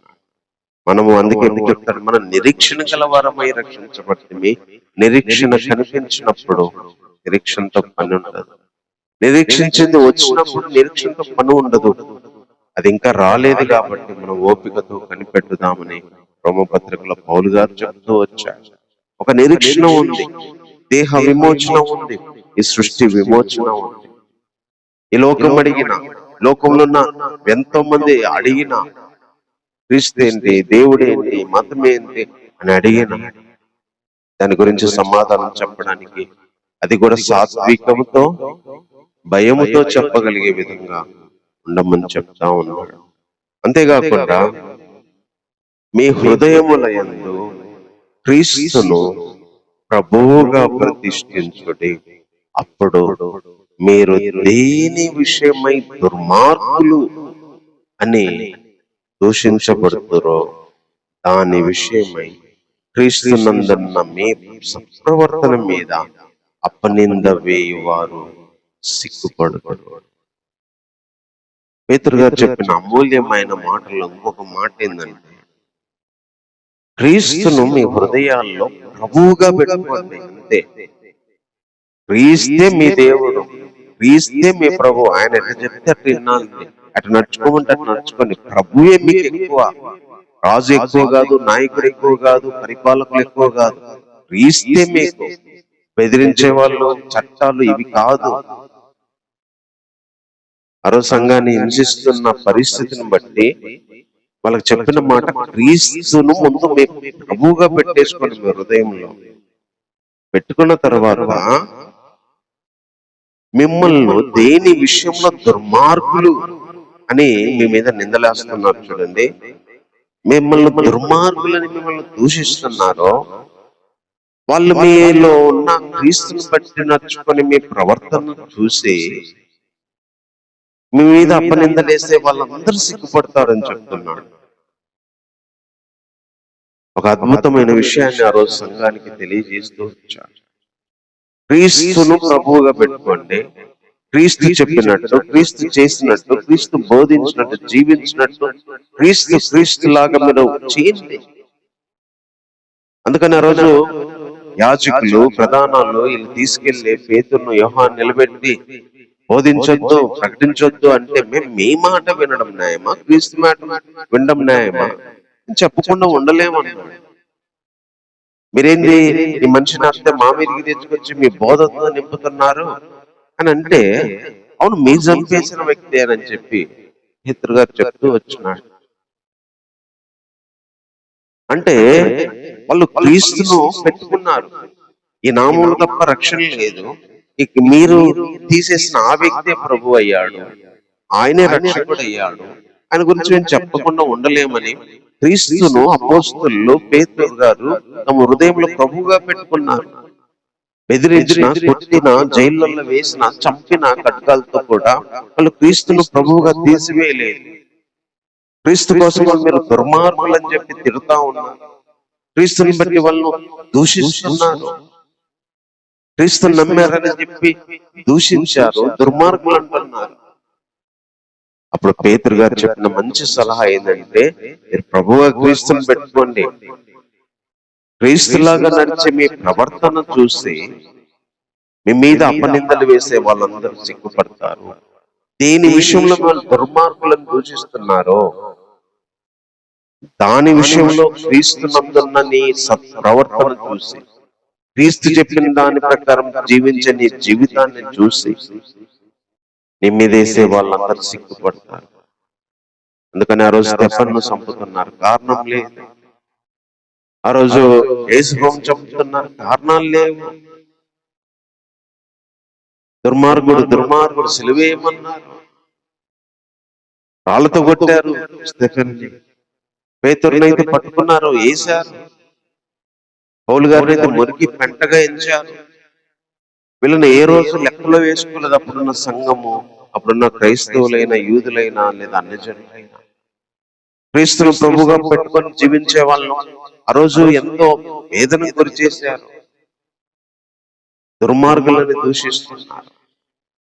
ఇక్కడ వాళ్ళ సంఘానికి చెప్తున్న మాట, మీరు ప్రభువును ప్రతిష్ఠించుకోండి, ఆయన మాటే మీకు ముఖ్యము, ఆయన చెప్పిన జీవితమే ముఖ్యము. అలా జీవిస్తున్నప్పుడు మీరు జీవించే జీవితాన్ని బట్టి మిమ్మల్ని దుర్మార్గులు అన్నోళ్ళు, దూషించిన వాళ్ళు మీ ప్రవర్తన చూసి తర్వాత వాళ్ళే సిగ్గుపడతారు. ప్రభు ఎవరైతే దూషించారో ఆయన లేచాక వాళ్ళే సిగ్గుపడి, స్టెఫెను చంపినప్పుడు కానీ, అపోస్తలులను చంపిన తర్వాత కానీ, ఎంతమంది సంఘాన్ని హింసించిన తర్వాత తెలుసుకొని సిగ్గుపడిన వాళ్ళు ఎంతో మంది. ఈరోజు ప్రభువును ప్రతిష్ఠించి బ్రతుకుతో జీవిస్తున్నప్పుడు కొంతమంది దుర్మార్గులు అంటారు, కొంతమంది చెడ్డోళ్ళు అనవచ్చు, అది లోకస్తులు అనవచ్చు, బయట వాళ్ళు అనవచ్చు, సంఘంలో అనవచ్చు. క్రీస్తును ప్రభువుగా ప్రతిష్ఠించుకున్నప్పుడు, ఆయనే మన ప్రభు అనుకున్నప్పుడు ఇంకెవరు మాట అనేది లేదు. ఒక వ్యక్తికి ఇద్దరు ప్రభువులు ఉంటారు, ఒక వ్యక్తికి ఇద్దరు రాజులు ఉంటారు, ఒక వ్యక్తికి ఇద్దరు దేవుళ్ళు ఉంటారు. ఒక క్రీస్తే ప్రభు అయినప్పుడు ఆయన చెప్పింది చేస్తాం, ఆయన చెప్పినట్టే వింటాం, ఆయన చెప్పినట్టే నడుస్తాం. ఆయన ప్రభుగా పెట్టుకున్నప్పుడు వేరే వాళ్ళు మన దుర్మార్గులు అనని, ఇగో అనని, లేకపోతే గర్వం అనని, ఇంకోటి ఏదన్నా అనుకోండి, మాట వినని వాళ్ళు, చట్టాలను లెక్క చేయని వాళ్ళు, అధికారులకు లోబడిన వాళ్ళు, వీళ్ళు వేరొక మతాన్ని, వేరొక రాజుని చెప్పే వాళ్ళని, లోకం నుంచి, ప్రభుత్వం నుంచి, వేరే మతాల నుంచి ఎన్నో మాటలు వచ్చినా కూడా, దుర్మార్గులనే మాటలు మాట్లాడినా ఆ ప్రవర్తనను బట్టి క్రీస్తునందున్న ఆ సత్ప్రవర్తనను బట్టి వాళ్ళందరూ సిగ్గుపడతారు. అందుకే పౌలు గారు పేతురు గారు చెప్తున్న మాట, ప్రభువును ప్రతిష్ఠించండి, ప్రభువునందు బతికే ఆ సత్ప్రవర్తన మీ మీద అపనింద వేసే వాళ్ళందరూ సిగ్గుపడే విధంగా చేస్తుంది అని చెప్తున్నాడు. తర్వాత పేతురు గారు చెప్పిన ఇంకొక అమూల్యమైన విషయం 17వ వచనం చెప్తున్నాడు, దేవుని చిత్తము అలాగున్న ఎడల కీడు చేసి శ్రమపడుట కంటే మేలు చేసి శ్రమపడుటే బహు మంచిది. ఎందుకంటే యేసు ప్రభు కూడా మనల్ని దేవుని దగ్గరికి తెచ్చుటకు అనీతిమంతుల కొరకు నీతిమంతుడైన క్రీస్తు శరీర విషయంలో చంపబడి ఆత్మ విషయంలో బ్రతికించబడి పాపం విషయంలో ఒక్కసారి శ్రమపడాను. కొన్నిసార్లు కీడు చేస్తే శ్రమలు వస్తాయి, పాపం చేస్తే శ్రమలు వస్తాయి, చెడు చేస్తే శ్రమలు వస్తాయి. చేసిన తప్పుకు శ్రమ అనుభవించడం ఒక ఎత్తు అయితే, చేయని తప్పుకు శ్రమ అనుభవించడం మరో ఎత్తు. నేను చేసుకున్న తప్పు అనుభవిస్తున్నానని బాధపడటం అనేది అది ఆత్మకు ఓకే, నేను చేసుకున్న కాబట్టి అనుభవిస్తున్నాను. కానీ దేవుని చిత్తము కొన్నిసార్లు కొన్ని విషయాల్లో కొంతమంది లైఫ్ లో దేవుని చిత్తము కొన్నిసార్లు కొన్ని మంది విషయాల్లో ఎలా ఉంటుందంటే, కీడు చేసి శ్రమ పడటం కంటే మేలు చేసి కూడా శ్రమ పడాల్సి వచ్చింది. అది బహు మంచిది అని చెప్తున్నాడు. అది బహు మంచిది, ఇట్ ఈస్ వెరీ గుడ్ అని చెప్తున్నాడు. దేవుని చిత్తము అలాగుంటే మనం ఏం చేస్తున్నాము, మనం మేలే చేస్తున్నాము, కానీ కీడు అనుభవించాల్సి వచ్చింది, శ్రమ అనుభవించాల్సి వచ్చింది. కొన్నిసార్లు మేలు చేసి శ్రమ పడాల్సి వచ్చింది. దేవుని చిత్తం ఏమో అలా ఉందేమో. అందుకని ఎంతో మంది కొన్ని రేర్ కేసులు దేవుని చిత్తము ఎలా ఉంటదంటే, మేలు చేసి కూడా శ్రమ పడాల్సి వచ్చింది, మేలు చేసి కూడా బాధపడాల్సి వచ్చింది, మేలు చేసి కూడా ఏడవాల్సి వచ్చింది, మేలు చేసి కూడా బాధపడాల్సి వస్తుంది. కానీ అది మంచిది, అది బహు మంచిది అని చెప్తున్నాడు. అందుకని కొన్నిసార్లు నేనే తప్పు చేయకపోయినా కీడు అనుభవిస్తున్నాను, నేను మేలే చేశాను. సంఘంలోనైనా, వ్యక్తిగత జీవితంలోనైనా, మనుషుల విషయంలోనైనా, లేదా మనకు మనము దేవుని కొరకు జీవించే జీవిత విషయంలోనైనా మనం మేలే చేస్తూ బ్రతికినా, మనం మేలే కీడు ఎవరికి చేయకుండా బ్రతికినా, అయినా మనం శ్రమ అనుభవించాల్సి వస్తున్నాం, అయినా మనం బాధ అనుభవించాల్సి వస్తున్నాం, అయినా మనం దుఃఖం అనుభవించాల్సి వస్తున్నాం, అయినా కన్నీళ్ళ గుండా వెళ్లాల్సి వస్తుంది. ఏమో దేవుని చిత్తం అలా ఉన్నాయడలా ఉందేమో. అలా దేవుని చిత్తం అలా ఉంటే కీడు చేసి బాధపడే బదులు మేలు చేసి బాధపడటం ఇంకా మంచిది, బహు మంచిదని చెప్తున్నాడు. అందుకే కొన్నిసార్లు మేలు చేసి బాధపడాల్సి వస్తుంది, కొంతమంది సాయం చేసి బాధపడాల్సి వస్తుంది, కొంతమందిని చేర్చుకొని బాధపడాల్సి వస్తుంది, కొంతమందికి ఇచ్చి బాధపడాల్సి వస్తుంది, పెట్టి బాధపడాల్సి వస్తుంది, ఉండి బాధపడాల్సి వస్తుంది, కొంతమందిని కనికరపడి బాధపడాల్సి వస్తుంది, కొంతమందిని ప్రేమించి బాధపడాల్సి వస్తుంది, కొంతమందిని చేర్చుకొని బాధపడాల్సి వస్తుంది. కొన్ని విషయాల్లో దేవుని చిత్తం అట్లా ఉంటే మనమేం చేయగలము? కొన్నిసార్లు దేవుని చిత్తం అట్లా ఉంటే మేలు చేసి కూడా శ్రమ పడాల్సి వచ్చింది. అది పౌలు గారి యొక్క పేతురు గారి యొక్క క్లారిఫికేషన్ ఆ రోజు సంఘానికి. మీరు దేవుల్లో ఉన్నారు, మీరు మంచి చేస్తున్నారు, క్రీస్తుని ప్రేమను చూపిస్తున్నారు, ఉన్నది పంచిపెడుతున్నారు, ఆస్తులమ్మి ఇస్తున్నారు, మంచిది. కానీ శ్రమ పడుతున్నారు, తరం పడుతున్నారు, పారిపోబడుతున్నారు, వెలివేయబడుతున్నారు. ఏమో మీ విషయంలో దేవుని చిత్తం అలా ఉందేమో. మీరు కీడు చేస్తే ఇవన్నీ అనుభవించాలి, కానీ మేలు చేసి అనుభవిస్తున్నారు. మీ విషయంలో దేవుని చిత్తం అలాగ ఉంటే కీడు చేసి బాధపడటం కంటే మేలు చేసి శ్రమ పడటం బహు మంచిది. అందుకే యేసుక్రీస్తు కూడా మంచివాడు నీతిమంతుడు, చెడ్డవాళ్ళము అనీతిమంతుడు మన కొరకు వచ్చి శ్రమ పడ్డాడు, మన కొరకు వచ్చి వేదన పడ్డాడు. మంచోడు కానీ మన కోసం శ్రమ పడ్డాడు. మేలు చేసడానికి వచ్చిన వాడు మన కోసం శ్రమ పడ్డాడు. ఎవరు దోచుకోలేదు, ఎవరిని అనలేదు, ఎవరు తినలేదు, ఏ విషయంలో ప్రభు ఎవరిని బాధ పెట్టలేదు, కానీ శ్రమ పడ్డాడు.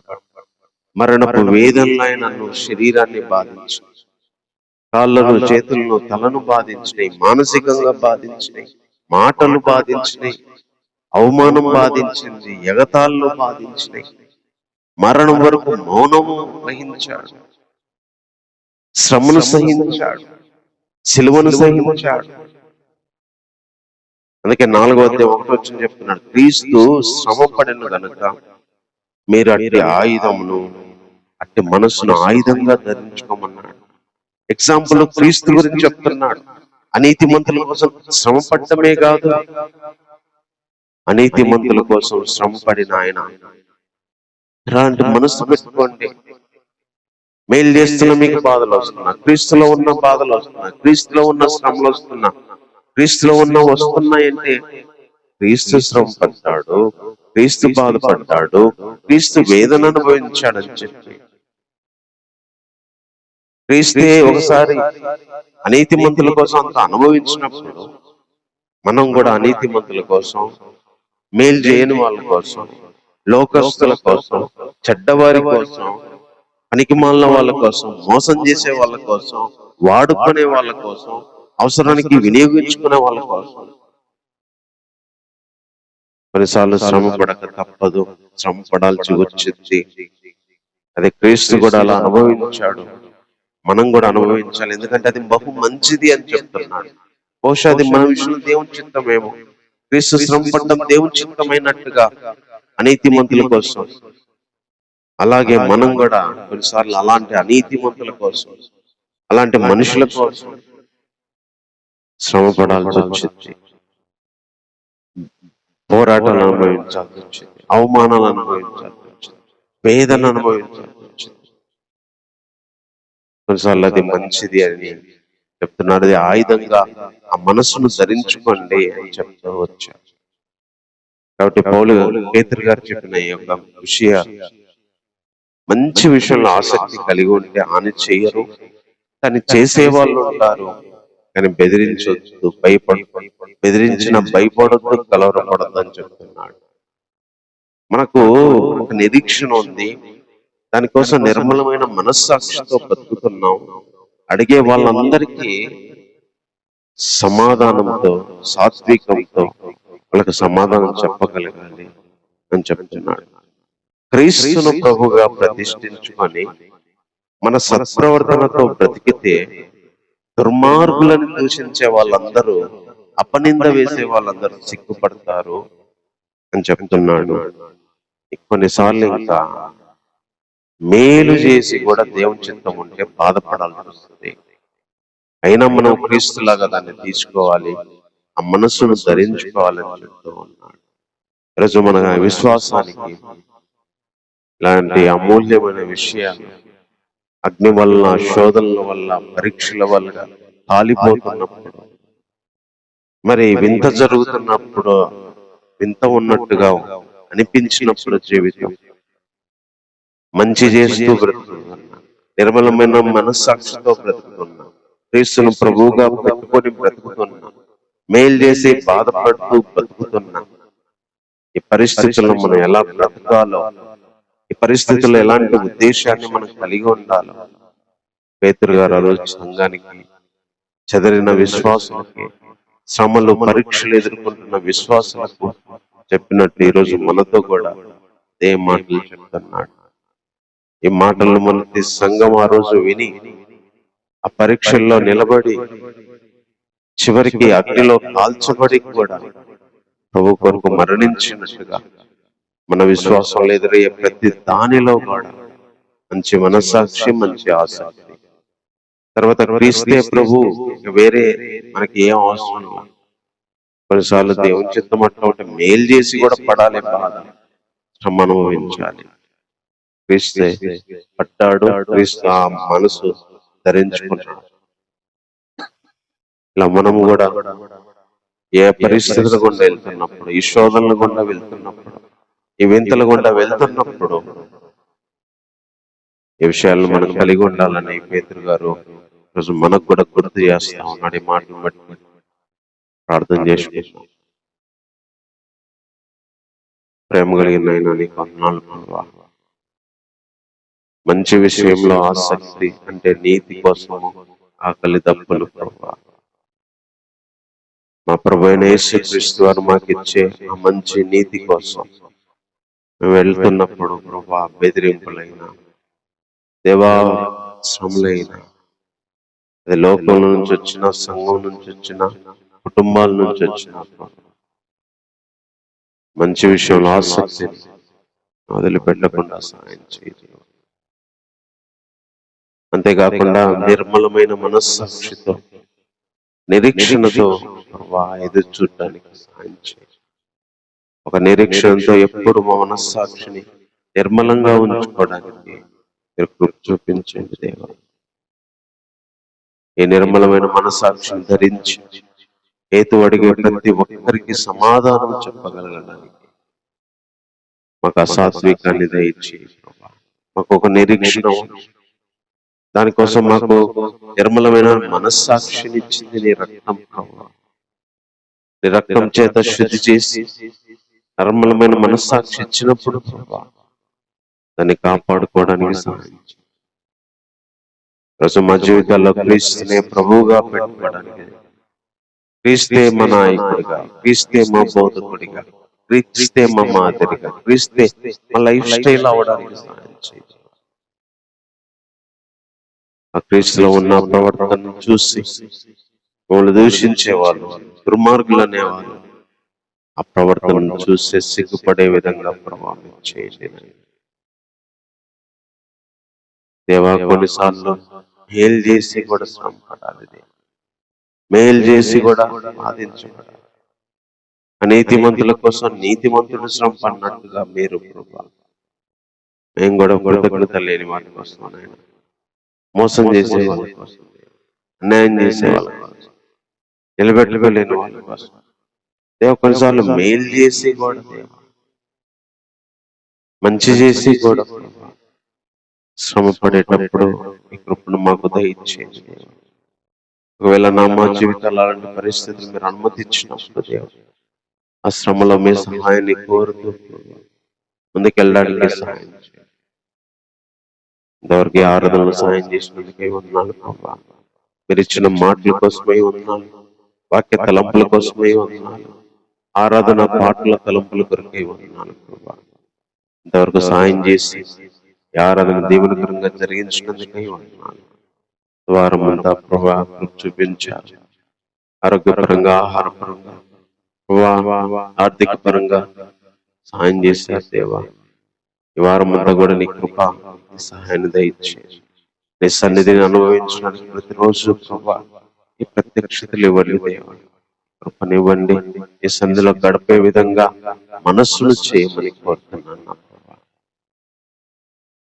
సార్వత్రిక సంఘాలను విశ్వాసం దేవా, దేశ నాయకులు పరిపాలన చేసుకో దేవా, సమాధానంలో ఇచ్చే దేవా. దేశాల మధ్య సమాధానం, నాయకుల మధ్య సమాధానం, యుద్ధాలు జరుగుతున్న దేశాల మధ్య సమాధానం ఇచ్చే దేవా. కనికరపడండి. మానవులు ప్రభా ఎంతో ప్రభా కష్టపడి ఆయన పాపము ఉన్న ఈ లోకంలో బ్రతుకుతూ ప్రభా జీవితాన్ని కొనసాగిస్తున్నారు. మతపరమైన గొడవల్ని, రాజకీయపరమైన గొడవల్ని, కులాల పరమైన గొడవల్ని, ప్రభా ఆయా వ్యక్తుల వల్ల కలిగే గొడవల్ని ప్రభా మీరు మాన్పించండి, సమాధానం దయచేయండి.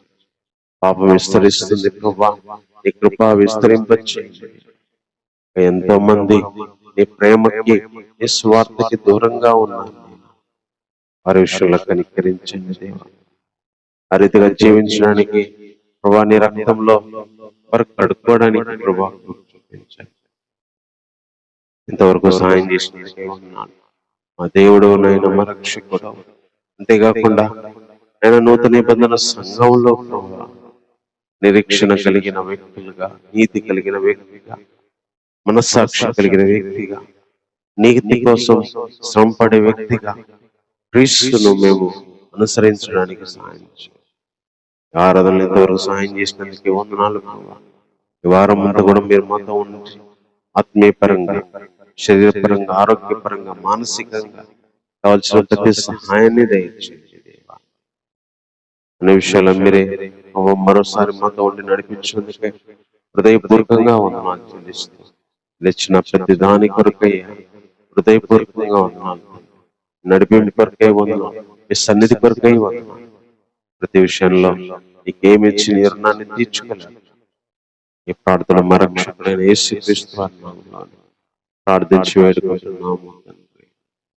ఆమేన్. మన తండ్రి అయిన దేవుని ప్రేమ, మన కుమారుడు నా రక్షకుడైన యేసుక్రీస్తు వారి కృప, పరిశుద్ధాత్మిక సహాయము, సన్నిధి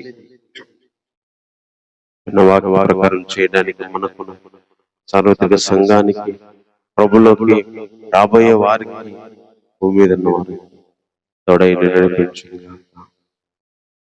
ఆమేన్. అందరికీ వందనాలు.